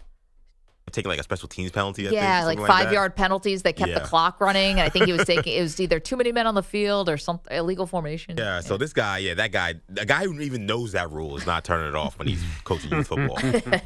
What else, folks? College football. Big Ten Commissioner Tony Petitti again yesterday pushing for a 16-team college football playoff with his league and that SEC each getting 4 guaranteed spots, 2 apiece for the ACC and Big 12, a spot for the best group of 6 team, and 3 at-larges, not the 5+11 model pushed by most other conferences. Petitti saying that his schools, it would be hard for them to support that setup. The big dumper with another big dinger last night. Here comes the 2-2. Easy there. Swung on, blasted, lift off right field. This one is gonna go. It is out of here. Cal Raleigh number 39 on the season. That's from Mariners 39. Radio. Number 39 was the only run in Seattle's 1-0 decision over the Brewers, ending Milwaukee's 11-game winning streak. Can I bring something up? I'm sorry to Please. interrupt you. So we've talked about this a little bit on the show and maybe a little off the air, which is everyone knows in professional sports, especially baseball, a lot of your power comes from your posterior. Yeah, definitely. Right? And that's football too, and it's basically all sports. Like the power's in the butt. Baseball scouts like big butts. Exactly. And we know that. You know these things that women get called Brazilian butt lifts? Have you guys heard of these? BBLs. Yeah, suddenly I'm Manny and EJ. Hey. All of this Hi, is guys. new to me. So it's a Gotta go down for cosmetic real, man. procedure, basically, that makes sure, that enhances your posterior for women.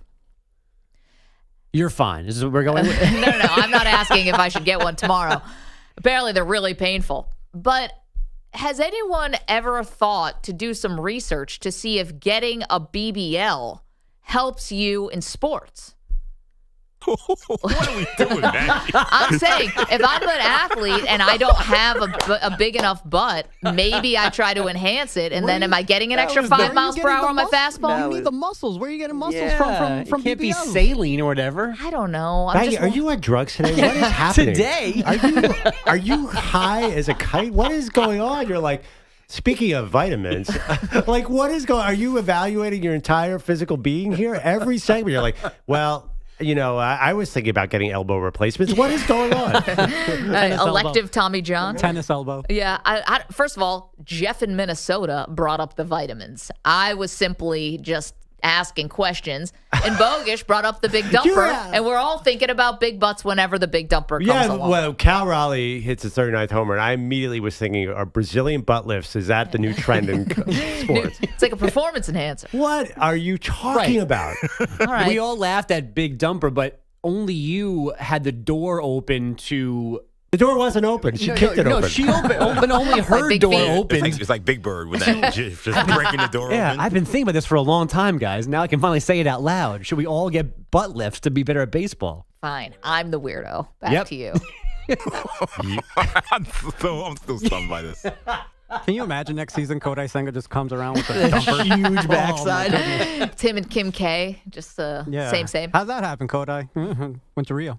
You could put your pitch com back there. If it's, Mike Trout was struggling with injuries, but then he just came with just a different ass. And now look at him. Listen, if Kodai Senga came back and all of a sudden that 12-6 curveball is falling off the table, everyone's going to be doing it. It's Copycat League. Back to you, Bogue.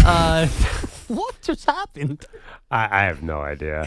Is it a new form of caffeine that is affecting your brain today? What is going on? Vitamin, caffeine. I switched to matcha. Did the puke cup finally get to you? No, I was thinking more about that. I puked in my cup, and Manny says he's looked at me differently ever since. Even though I washed the cup, put it in the dishwasher, it's my coffee cup. Congrats. Let's throw a Shouldn't have parade. brought that up. My bad. Guys, it's ridiculous to throw away a perfectly good. It's not, good anymore. perfectly good. It's not perfectly good anymore. It's damaged. Yes. Yeah. You It's guys are scarred. wasteful. It's Have you guys tainted. ever seen? Bogues, I'm surprised by you because you're a parent. So many gross things you encounter as a parent. It changes your threshold for grossness. If my child had to puke in something in the car, yeah, and you gave him your coffee cup. that thing would have gone immediately in the next garbage that we saw. It's a $40 coffee cup, and I like I've got it. $40. They make other ones. Yeah, You can girls, buy- go to Dick's. They sell them at Dick's. There's a whole aisle full of these things. There's infinity colors. All right. You guys ever seen that sell movie? out areas at Dick's to just sell these. Have you guys ever seen that movie? It's called Limitless, where Bradley Cooper takes a super drug, and all of a sudden his brain cannot be stopped from coming up with new solutions to things. That's Maggie Gray this morning. In reverse, apparently. She's like, Cal Only Raleigh. bad ideas. You just said the sentence here, but Cal Raleigh hit a home run, and we're all thinking big butts, and we're all thinking, is this a new trend of getting butt lifts? We're not all thinking that, Maggie. Only your brain is going there right now. Listen, Maggie, we all use 10% of our brain. Maggie's using 35. I think she's up to 35 this morning. Andrew Bogus said the big dumper hit a big dinger. I know. I thought that was the last butt, like And the we last giggled. dirty joke we were doing. Your mind wanders. And immediately Manny cut that. I saw him hit the Finger hit the on the thing. dump. Speaking of dumps. My bad, guys. They called me the big dumper after you guys almost. It's not bad. I think it's. I think that we need to tap this 35% of Maggie's brain that's being used. You thought most of the extra anything in my body was my feet. Turns out it's my brain. Yeah, boy.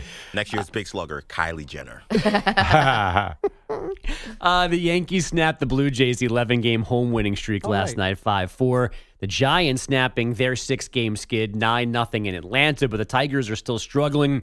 They've now dropped 8 of 9, losing in Pittsburgh last night, 8-5. Here's manager A.J. Hinch. We had a really bad mental game today. I mean, that's really rare for this team, and we paid for it. Tigers made 3 errors. Their pitchers walked 4 and gave up 8 doubles to Pirate hitters. The Rockies, meanwhile, are signing number 4 pick Ethan Holiday to a $9 million bonus. That's a record for a high schooler, topping the $8.2 million that the Nats just gave top pick Eli Willits. Ethan also getting more than his brother Jackson. His bonus, $8.19 million from Baltimore a few years ago. In WNBA last night, Paige Beckers, 14.6 assists. The Wings won in Seattle, 87-63. The Fever losing at the Liberty, 94-84 without Caitlin Clark. And the Sparks won their third in a row, 93-86 at the Mystics. De'Erica Hamby with 24 and 14 boards. Perloff, back to you. Oh, come on. All right, well, can I just go to the chat, even though you threw that to Perloff? So, Andrew Kaplan, wash it out and move on. I'm with Maggie. Thank you. Puked in a coffee cup. Put it in the dishwasher. Like new, I'm still using it. Drunkle Sam in our chat saying, if I was expected to throw away my Yeti just because I happened to puke in it one day, he said, that's like throwing away your toilet every time you... That is not like that at all, Drunkle Sam and Maggie. No. Why would you even read that and go, this proves my point? I'm just asking questions. No, obviously we're not drinking out of the toilet. I understand. Drunkle Sam get swirlies? I don't think you do that's understand. Why, I don't think you understand anything right now. Toilets or cups. By the way, also, vomit is not the same as that. That's not disgusting. No, Maggie, it's disgusting. That's not the lack of comparison. A toilet and a cup are not the same vessels. Maggie, you don't drink out of toilets. Maggie, That's when was the last time you drank coffee out your toilet? Yeah, I don't. Come on, girl. But sanitized from the dishwasher, you don't. That doesn't mean anything so to next you. time that you clean out your toilet, why don't you go ahead and put some Bustellos inside your toilet and then you drink that? Hey, listen. What? Dogs like to drink out of the toilet. Yeah, Maggie's a human. Okay, fair. By the way, you have this nice Yeti, and it's a really nice cup. But aren't you like everybody else where you've accidentally collected like 14 Yetis at home? And this is an SVP bit where he always complains that he has all these expensive cups. We're the same. We have all these Yetis sitting around because every time my wife goes to a conference, she brings home 3 of them. So I'm the opposite. I can't keep them fast enough. I leave everything everywhere. Oh, you lose But them? you keep the throw-up one? Yeah, because I'm actually shocked I haven't lost it. I've lost so many water bottles. I've lost so many umbrellas. I don't even carry umbrellas anymore. I'm that person. Okay, so you have a problem. That's why you have to hold on to this. Well, the other part, too, is coffee has taken on a different meaning in my life now doing this particular shift. Yeah, it used to be something I liked and enjoyed. Now it's something I absolutely must have. That's called caffeine addiction. Yeah, it's called being an American. Like, yeah, we all are like that. I know, but when you I was weren't doing like that before? When I was doing a show that started at 10 a.m., I didn't need it the way I need it now. Yeah, I mean, but did you wake up and drink coffee though? I did, but if I had not had it, I could have I think I could have done a fine radio show. I don't know what I would be like if I didn't have it now. I mean, I've almost fist fought the people at Dunkin' Donuts when they haven't woken up, when they haven't opened the doors on time to get my coffee. It's a different type of urgency when your alarm rings at this hour. For me, it doesn't matter what. I need to wake up and drink coffee. I think most of it. Bogues, you're not a coffee person. I mean, He drinks decaf. it's the first thing I do when I get here. But make fresh coffee. I mix it in a little bit. Do half and half. What's the point? I find decaf to be an offense. It's offensive. It's 2025. It's not Sanka. Like decaf coffee has come a long way. No, not about the taste. Just about the fact that drinking coffee and not getting the benefit of the caffeine boost. Yeah, what are you doing mixing decaf with? Isn't the goal to be caffeinated? Why are you mixing them? Because I like to have like 3 cups, and I can't have 3 cups of full strength coffee. Right. So I need to give myself a little bit of a break so my heart doesn't explode. Yeah. It's like we don't want you. You're to getting happen. the effect of the coffee. You're like pretending your brain thinks it's real coffee, but you're not going to have your heart explode, as folks said. I relate. I do the same thing. Live on the edge a little bit, boys. Come on. No. I think I drink too much coffee, and I can't believe, Maggie, I thought you were more of a coffee person. It sounds like now. you could. Yeah. Okay. So it's now. I can't get out of bed I can't speak until I drink coffee. I thought most people were like that. 888-710-4ISN, 888-710-4476. That's we got to leave that. Coming up, we have some NFL and college football superlatives for you. We'll do it next. You're in a 5-minute break.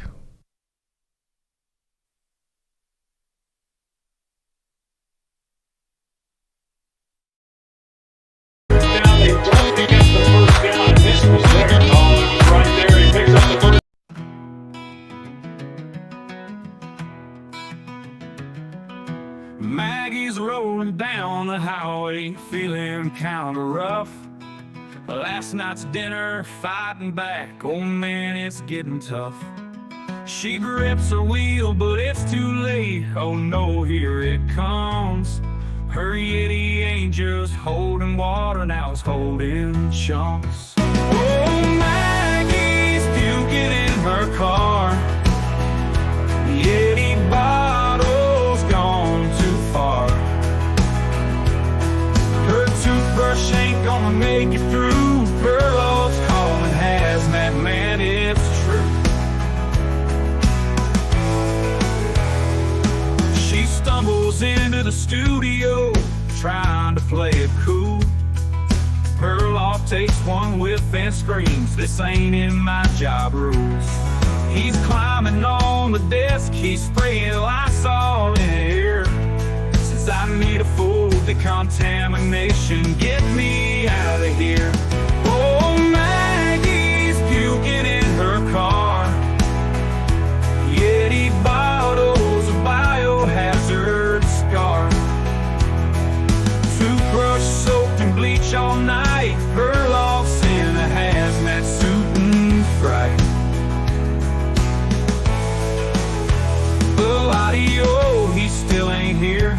Probably at home, drinking a beer. WM's in a toxic state, but he's still on vacation, must be fake.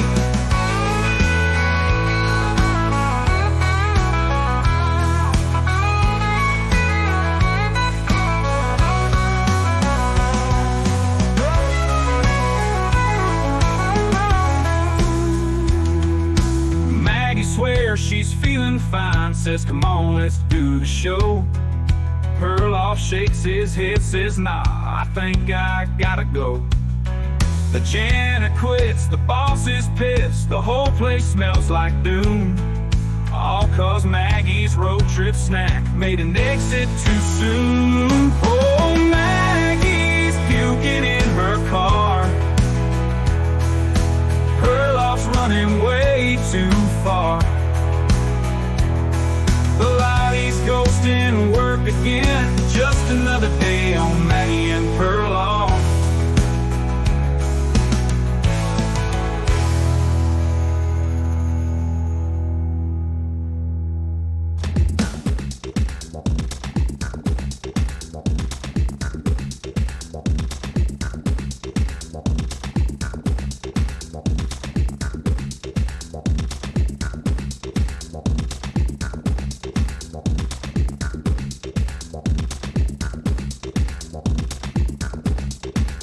One minute, 30 seconds remaining.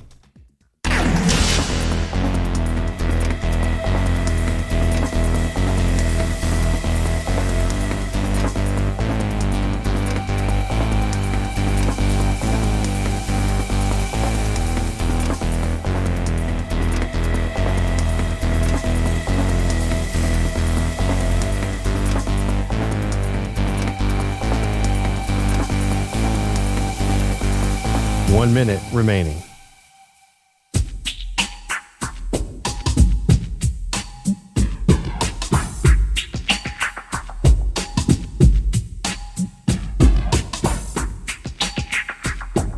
.45 seconds remaining.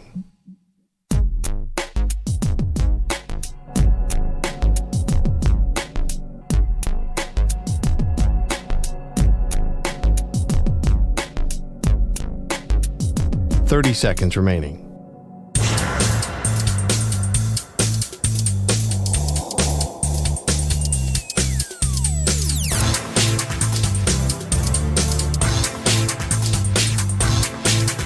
$15 seconds.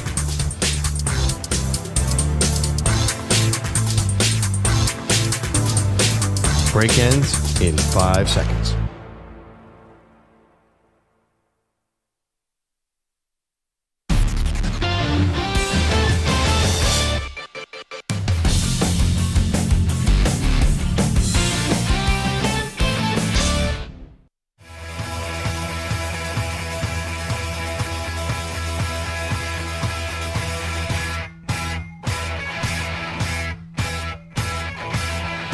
Welcome back. Maggie Gray, Andrew Perloff. So glad to have you. Not shockingly, Ryan Day thinks that the Big Ten is just as deep of a conference as the SEC. Of course, he's the Ohio State head coach, so of course he would think that. But he also had this to say, Pearl, which is that if the Big Ten is going to play 9 conference games and the SEC is only going to play 8, like that the Big Ten, basically they want things to be more equal in that respect, because he doesn't see this gigantic chasm between the Big Ten and the SEC. The top teams are all really, really good and playoff and championship contenders, and the bottom feeders are not good, but not easy by any stretch. Well, I don't know if I totally agree with that. Again, I get back to it. I understand his argument, but I still think an 8-game SEC schedule is significantly harder than a 9-game at Big Ten. In fact, some of the 9 games, like, you're going to get some layups right now. Let's go to Jay, is our pal in Nashville. Good morning, Jay. I forgot what I even called in about. You guys got to talking about BBLs and Dick's Sporting Goods. I hope that is. Please don't ban me. That was your words, but.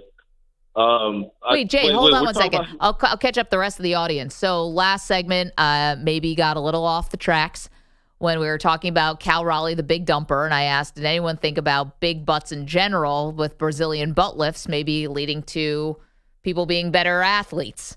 That's all it was. And Dick's Sporting Goods is a big chain of sporting goods stores. They advertise all the time during the NFL. You don't see those commercials?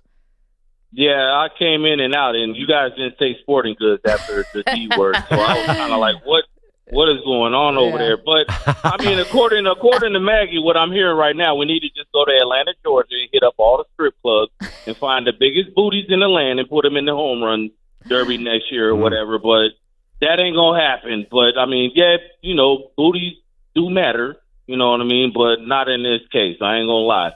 But as far as I remember now, SEC, case closed. You said Ryan, and Ryan Day. I mean, you said right. Okay, well, Ryan Day is saying like we got to play 9. They got to be like, first of all, your league is top heavy, bro.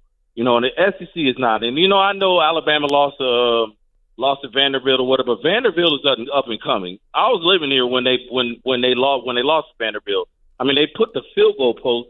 You guys been in that? Those parties. Those party buses, right? They put the field goal post on the back of a party bus and carried it all the way from West End to Broadway to the river.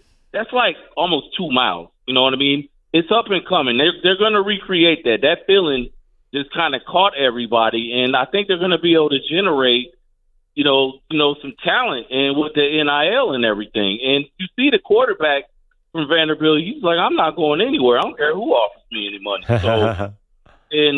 But what Ryan Day is saying is totally false. I mean, SEC, what the best year of college football I've seen is the COVID year when the SEC, we're like, you know what, we're just going to play each other.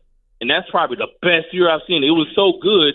Big Ten was like, well, at first they were saying, oh, we're not going to play because of COVID. And they saw what the SEC was doing. Yeah. And the football was so good. They were like, okay, we're going to start playing right now. We need to get in this. And I'm telling you, SEC, I would love it if they went to 9 games.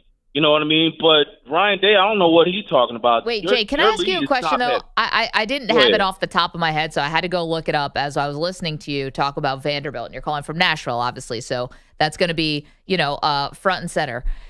This is their SEC schedule this year. Vanderbilt, up-and-coming team. Big upset over Alabama last year. Amazing. They're at Alabama, LSU, Missouri, at Texas, Auburn, Kentucky at Tennessee. You are not doing anything this year. I'm sorry, dude. I love Diego Pavia. I think he's fun. He wore a tuxedo to the SEC media days, and I'm glad he got the extra eligibility. You will not be saying Vanderbilt's an up-and-coming team after you get done with that. Look, first of all, I'm an Auburn guy, War Eagle. I'm not a Vanderbilt cheerleader, but just chill out, big booty Trudy over there. But I'm telling you. But just I said I'm only thinking about it. I see. There we go. Gotta love big butts, and I cannot lie. You might as well go ahead and put that on. But I'm saying, don't knock it until because we never thought Alabama would lose to Vanderbilt like that. Yeah. And I know that they're not going to be all undefeated and go to the playoffs. But what I'm saying is, with what Ryan Day was saying, SEC is not top heavy like the Big Ten. They're not. I'm sorry. I gotta let you go, man. You hear the music. Thank you. I mean, that was a perfect case. Did you see that schedule you just laid out? The SEC, every SEC team has a brutal schedule like that. No, but he's playing all at the tops. Vanderbilt plays Alabama, LSU. They're playing Texas. All of it.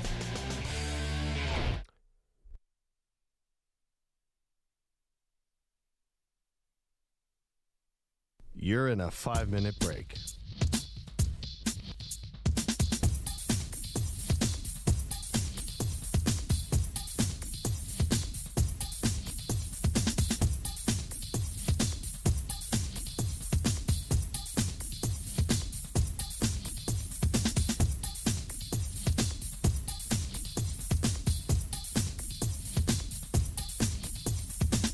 Four minutes, 30 seconds remaining.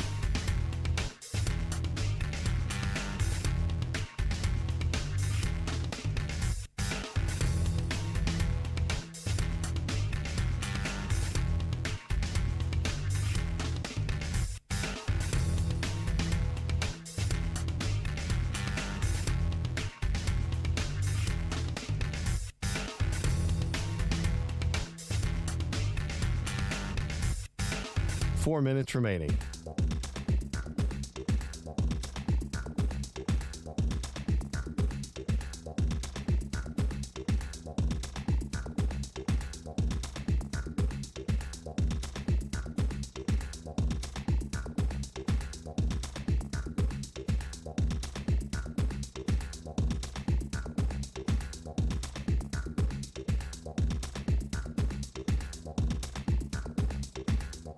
Three minutes, 30 seconds remaining.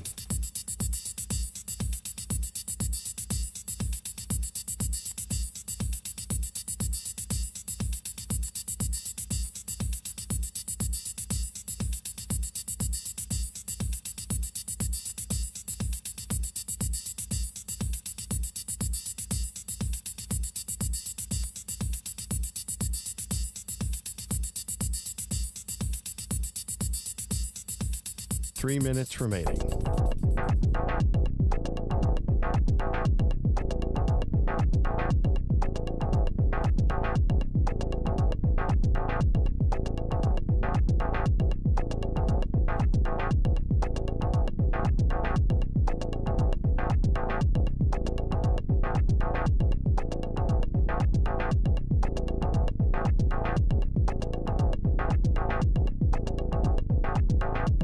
Two minutes, 30 seconds remaining.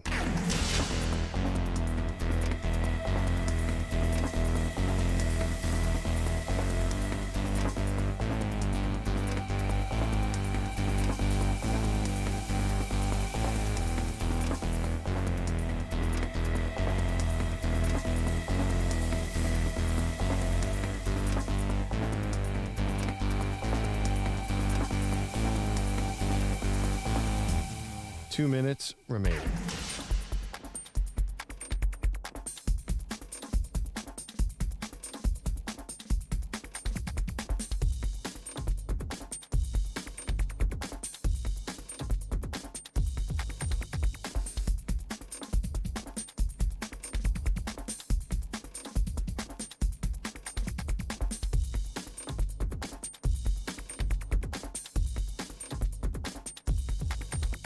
One minute, 30 seconds remaining.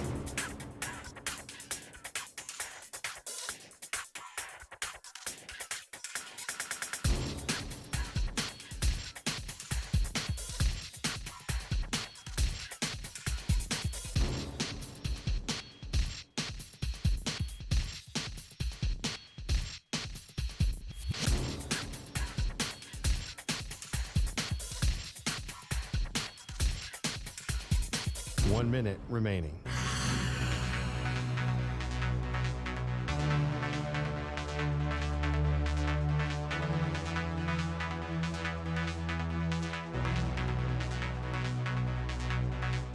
$45 seconds remaining.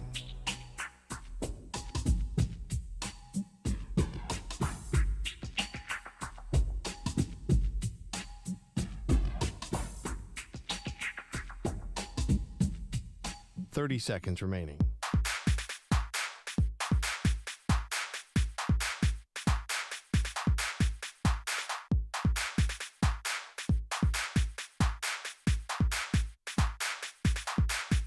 $15 seconds.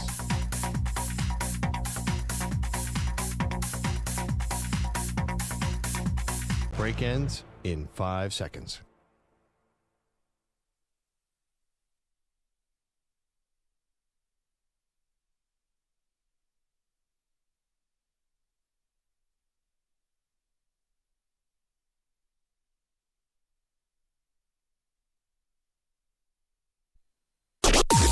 Maggie and Perloff on the Infinity Sports Network.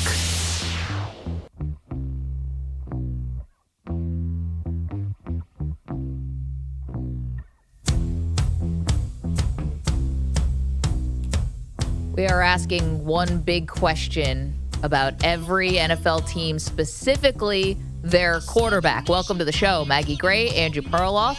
We've also got a best nickname in sports bracket that we are working our way through. That is our summer project, one of them, to find the greatest sports nickname in the history of sports. Yeah. Yes. Sports. But we are debuting a new segment today. Man, I'm just dropping this on you right now. Are we ready to do it? Oh, we're so ready. Let's go. It's great for the NFL that you have great quarterback play. Finding the right quarterback can change your franchise forever. Can you throw it like a quarterback, third in the line? 32 teams, each with just one signal caller. It's my quarterback. Maggie and Perloff answer one big question about the quarterback. All right, Pearl. Fantastic job by EJ there on the production. And EJ is going to be asking us this question. We're going to take one team a day. And by our calculations, this should lead us right up to the beginning of the season. So, EJ, where are we starting and what's the one big quarterback question? That trick is crazy. So we're going to start out east with the Philadelphia Eagles, the Super Bowl champs, which means we got to talk about Jalen Hurts. And I was curious about this question because we heard this from Cam Newton on 4th and 1, talking about why he doesn't think Jalen Hurts is a top 10 QB. And I know everybody's going to get mad at this. Cam hating on Jalen Hurts. It's hard for me to grade Jalen Hurts with the talent that he has around him. Jalen Hurts is a great quarterback. But if we're talking about what they bring to the table holistically, it's hard to judge what Jalen Hurts can do when you're throwing to a guy like A.J. Brown, Devontae Smith. When you have tight end skill set, you have a dominant defense, the best running back in the game. Download Madden and see how many stars is on the offensive side of Philly. So download Madden, guys, and see how many stars. Good point by Cam Newton there. No, thank you. So I ask you guys, is Jalen Hurts a top 10 quarterback? Perloff, you are the resident Eagle fan here. You guys are the reigning and defending Super Bowl champs, and Jalen Hurts is the Super Bowl MVP. One moment here. Can you you could go first because I have to get a prop here. Uh-oh. A prop?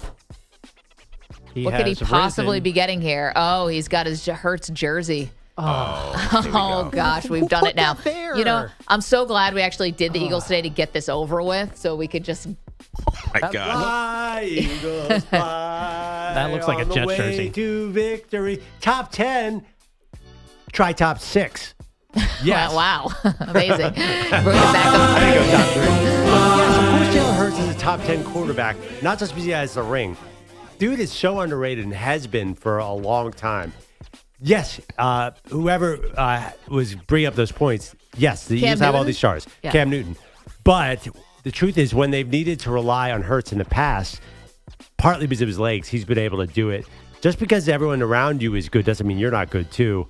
I think Jalen Hurts, based on mostly his postseason experience, distinguishes him from everybody else who's around this top 10 list. So honestly, I understand the top four. There's no doubt about it. It's Lamar Jackson, Josh Allen, Joe Burrow, and Patrick Mahomes. And then I can make an argument for Hurts over any. I happen to have Matthew Stafford probably 5th, and then Jalen Hurts at 6th. Okay, here's my question for the Jalen Hurts is a no doubt top 10 quarterback in the NFL right now. Can I ask you this question? If we put Jalen Hurts on a different team, would they even be a playoff team? Yes. And the second, if you didn't have the tush push, would Jalen Hurts be and have the success that he's had? Because I remember a time, I don't know, it was around week 13, and the Eagles almost lost to the Carolina Panthers. And A.J. Brown was beyond upset. And when he was asked why he's upset, it was because he said what? The passing game is broken. The passing game was an issue. That's week 13 of the season, okay? And Jalen Hurts agreed with him. If you don't have a good passing game and you are the quarterback of that team, if you are elite, there's never a problem with the passing game. You are the passer. Jalen Hurts has a lot of skill. I'm not here to tell you that he is not worthy of being a champion. But if you're asking me if he's an elite quarterback, yeah, he had a great playoff run. Is he elite, though, consistently in the passing game? He does benefit from the system around him, from the talent around him, and from the tush push. That is 100% true. He's not an elite passer, not like the guys you mentioned. I just think it's because of the system. Like, they really, ever since he got there, too, they do not want him to open up the floodgates and throw the ball like crazy. Maybe because he does lack. Maybe I was going to say, is that because they know that he can't do that? Well, not can't, but when he was really passing a lot, there were 15 picks 2 years ago. Well, yeah, I think that it's just a function. But when you need him in the playoffs, he's deadly. Remember the second half of the Chiefs game, which they actually lost? Like, he was picking apart the field. I think he just holds back for the benefit of the team. I think he's like, okay, we're going to go conservative. And the thing about him, too, is 3 years ago, like, he was an amazing runner. Like, he's not nearly as electric as Lamar Jackson, but his legs make a massive difference. So that's a thing where that really distinguishes him from some of the, like, for example, I would take him over Jared Goff because he will escape out of pressure so many times. He avoids so many sacks. He keeps the team on the field. Yes, he's not throwing 50-yard bombs every play, although he is pretty good at that pass, specifically to A.J. Brown. Yes, he's not throwing for 4,500 yards like some of these quarterbacks, but he's doing so many little things to help the team win. I think, like, do you want a quarterback like Jalen Hurts, who you know is going to do everything to win a big game, or do you want a guy like Jared Goff, who's going to have gaudy numbers, but maybe won't do everything to win a big game? I think Jalen Hurts has to answer the same questions as Jared Goff and as Brock Purdy. Who are you if you don't have the type of talent around you, and who are you for Hurts specifically if you don't have this cheat code of a play that led to him having, 14 rushing touchdowns this last season? How many were from more than a foot out or 2 feet? I mean, he's not an electric runner like those guys you mentioned, Lamar Jackson. I disagree with that. But he holds back. You complain about this to me every Monday morning we come in here. He did get paid and stop running. And last year, I know he missed 2 games because at the end of the season, he didn't play those 2 games. He didn't even top 3,000 yards passing. Just missed 2 games, didn't miss 5. Well, you saw what happened when he got hurt. He got a concussion against the Commanders. They lost the game. That game said so much to me, and Kenny Pickett actually played okay in that game. But they lost the game. They need him to win. Without Jalen Hurts, this team isn't winning. Remember a few years ago, they made the playoffs and they got destroyed by Tom Brady. He was so much better than I thought the media was saying. Like, I'm like, oh, this guy's really good. He's really, really accurate downfield. I just think he holds it back on purpose. I don't think it's because he doesn't have the talent to do that. If they really wanted to transform him into a high-volume passer, I'll bet you he could have the same big numbers as the other guys. Listen, I think the top 10 and what Cam Newton is saying here, we're talking about Jalen Hurts answering one big question about the quarterback every day until the season starts, and we're starting with the defending Super Bowl champion Philadelphia Eagles. I think that it's like, I know hero ball, no one loves that with the NFL. But I ask you, if you put Jalen Hurts on a team with less talent, give me a team. Put him on the Arizona Cardinals. Oh, come on. Are you even a playoff team? Are you even a playoff team? You put Josh Allen on the Arizona Cardinals, they're definitely a playoff team by hook or by crook. And I think that's the difference in why they're not top 10. Or why he's not top 10. Or why you made the argument that he's not top 10. And by the way, I might take even the younger guys who are a little bit younger. Not that Hurts is old, but take some of the even younger guys before I would take Jalen Hurts, like Jaden Daniels. And I think even you would take Daniels and C.J. Stroud. No, I wouldn't. I didn't even mention Saquon Barkley, by the way. Hurts destroyed those guys. I mean, he destroyed Jaden in the playoffs. I understand the Eagles do have much more talent than Washington offensively. You put Jalen Hurts, the team I was thinking about, you put him on Tampa Bay. I think they're actually a better team than they are with Baker Mayfield, who's a very good quarterback. I was at Arizona. You threw one at me there. That was a good one. Yeah, come on. But Tampa Bay, they just beat. They've won playoff games recently. Right, but they're like a 9-win team with Baker Mayfield. Like they have a ceiling. I think Jalen Hurts would be even better in that situation. I think he would be amazing in Detroit. I think he would be amazing. We're looking at the other top 10 quarterbacks. Yeah, if you can't be amazing in Detroit, that's on you. You don't deserve to be in the league. If well, you I'm can't just be saying. Who are your top? You got to find 10 Justin Herbert.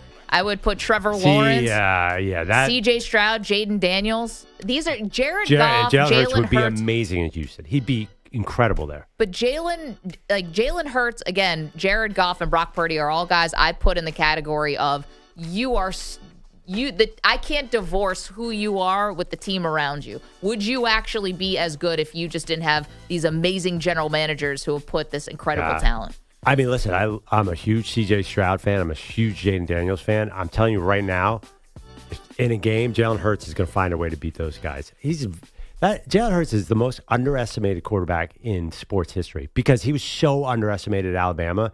Like, this guy was like just went out there and won, and it wasn't pretty. He always finds ways to win. Then he went to Oklahoma. It was amazing. Like, people are like, wow. Everyone's always been, since he was in 11th grade, people have always been like, oh, he's not as good. His results are deceiving. I'm telling you, it's something about Jalen Hurts. He is legit. That is such an insult to say that he's the most underrated quarterback ever. He's always been misunderstood. Pearl, he was playing at Alabama. He got benched in the championship game. I know I know. Like, they made it all the way to the championship game. That's not underrated. You go to Oklahoma with Lincoln Riley, the quarterback kingmaker. That's not. There's nothing being underestimated. He was second in Heisman. Not underestimated. Getting votes from people to win the Heisman Trophy. He was the runner-up that year. Like, he's not being underestimated. He was a second-round pick and then disposed of Carson Wentz, who was a top 3 pick not that long ago for your same team. And then, to be honest, like, Brock Purdy was underestimated. Well, Purdy was no. See, the funny thing is Purdy came in as like the natural. He was a big deal in college, where Hurts was big deal in college. Brock Purdy was a star. He was huge. And what huge game was he playing at Iowa State? Pardon me. That was bigger than Jalen Hurts playing for Alabama. But Jalen playing Hurts for national titles. It was always kind of, like Jalen Hurts definitely is a chip on the shoulder. You underestimate a guy. Brock Purdy hit almost immediately. Like, he was great. Brock Purdy was a big star at Iowa State. Am I misremembering this? Not even on the same caliber, though, as Alabama with Nick Saban. Guys, am I taking crazy pills now? He was Mr. Irrelevant. How? Yeah, no, this is insanity. You can't compare him to Hurts. He's more underestimated than Kurt Warner or some of the other great Tom Brady.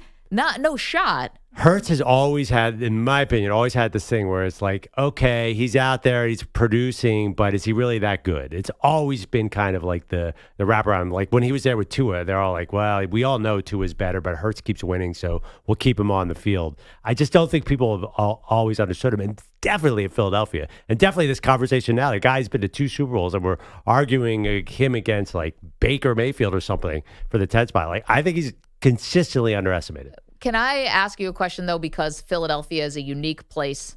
How long before you turn on Jalen Hurts? Because it's going to happen, because Philadelphia kind of has a weird relationship with their own quarterbacks.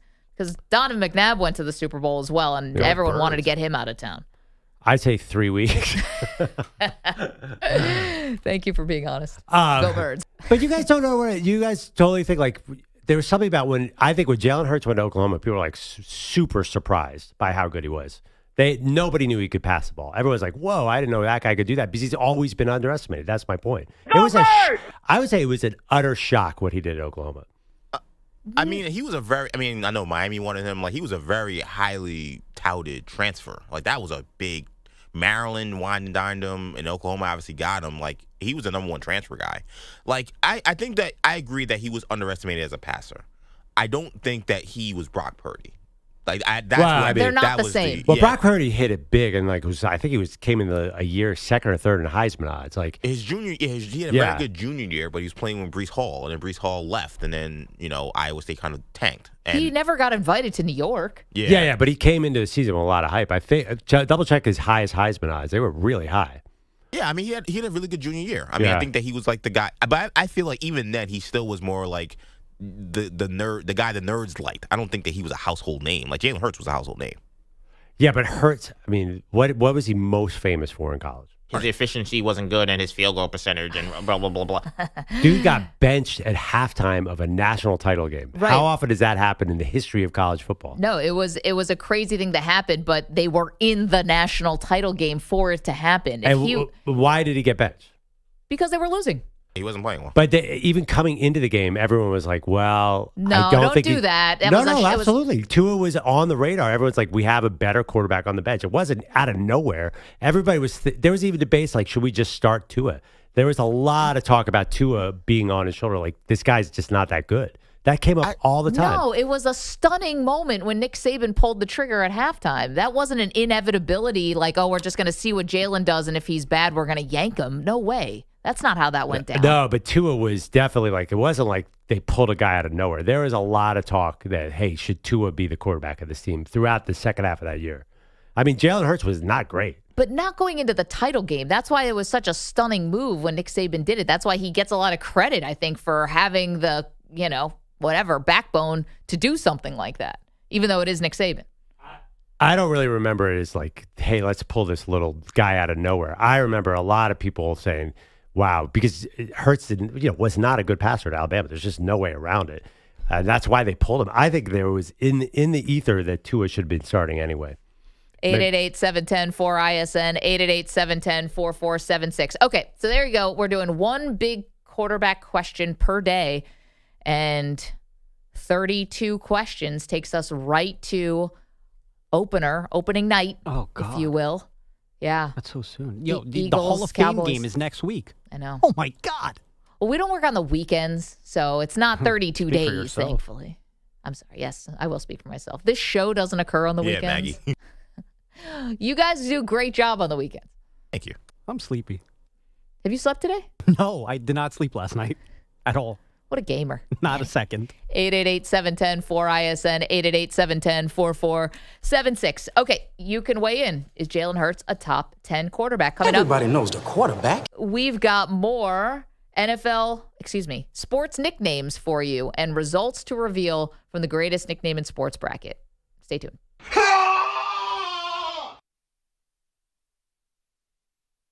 You're in a 5-minute break.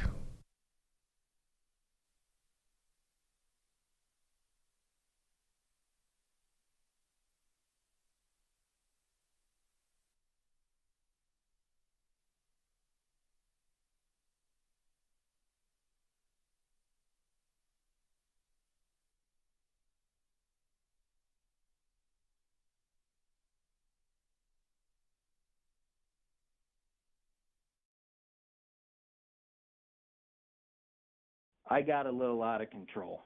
I'm sorry, Andrew Kaplan. I got a Well, drunk as Sam stumbled into work at night, smelling like a whiskey, cheap boxed wine. Tried to flirt with Lisa from accounting again, but HR warned him that's strike number 10. Oh Sam, you gotta read the room. You ain't Casanova, you're just full of booms. Where the hell is Peter Polite?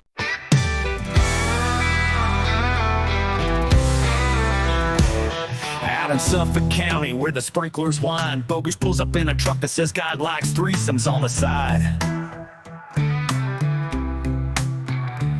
He's got a stash of pamphlets and a Costco-sized loot, preaching more than scripture from a fucking hot tub under the moon. He ain't your average bishop, he's a Brigham of Babylon, spreads a good word while your marriage gets shat on. Got his wives at floor, dressed his husband smoking cigars. Call it church, call it chaos, call it swingers and cars. Praise be to Bogus, the holy three-way sage, turning Long Island lawns into a sexual rampage. Lights still AWOL, no text, no goddamn clue, and shipping jokes YouTube stream this deep fried dog shit too. Daly's crying in the booth, breaking down this song, while Bogus shouts, it ain't a sin if it feels this strong. Peter Bellotti no-showed again, the lazy SOB. They say he's stuck in traffic, but he's at Applebee's. There's a board to run, but Pete don't give a shit. Left Maggie on mute in the studio in a pit. Meanwhile, Shep and Gelb are stuck in buffer in hell. Stream Offline is their new clientele. They rebooted 3 times and punched the damn wall. You think the FCC banned their whole damn call? Daly's got tissue sobbing like a country bride, yelling why's our text so fucked as his soul damn near died. Bogus rides by on a sex swing parade with confetti cannons blasting out, repent and get laid. So raise your glass to the Mormon maniac, turning Massaqua into a freaking snack shack. With Bellotti ghosting like a coward in the night, and YouTube burning down in digital spite. Let the saints and the sinners all scream hallelujah, 'cause Bogus is coming, and he just might screw ya.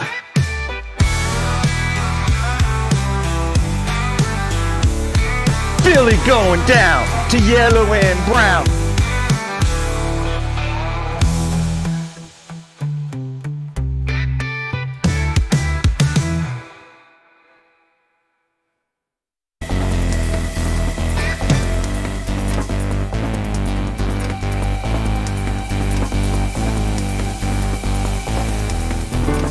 Thank you for being a friend.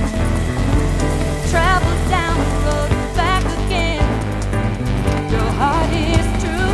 You're a pal and a confidant. 1 minute remaining. And if you threw a party, invited everyone you knew, you would see the biggest gift would be from me. And 45 the seconds card remaining. attached would say, thank you for being a friend.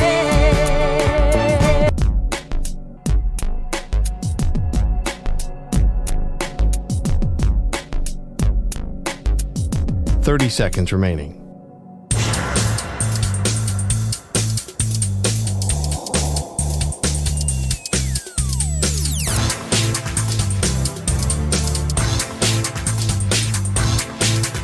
Fifteen seconds.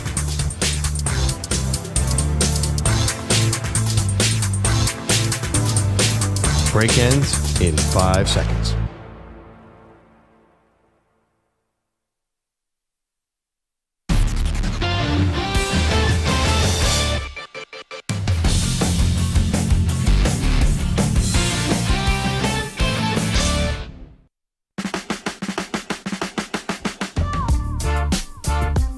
Welcome back. Maggie and Perloff. Heated debate on Jalen Hurts, top 10 quarterback. I mean, how many Super Bowls does he have to win, Maggie? That's so funny. Like, he is, you know, it's funny. Jalen Hurts will probably go to the Hall of Fame with 1 Super Bowl and 2 Super Bowl appearances. He's young. The trajectory of the team is good. He'll probably win a lot more games. So I can't believe we're debating.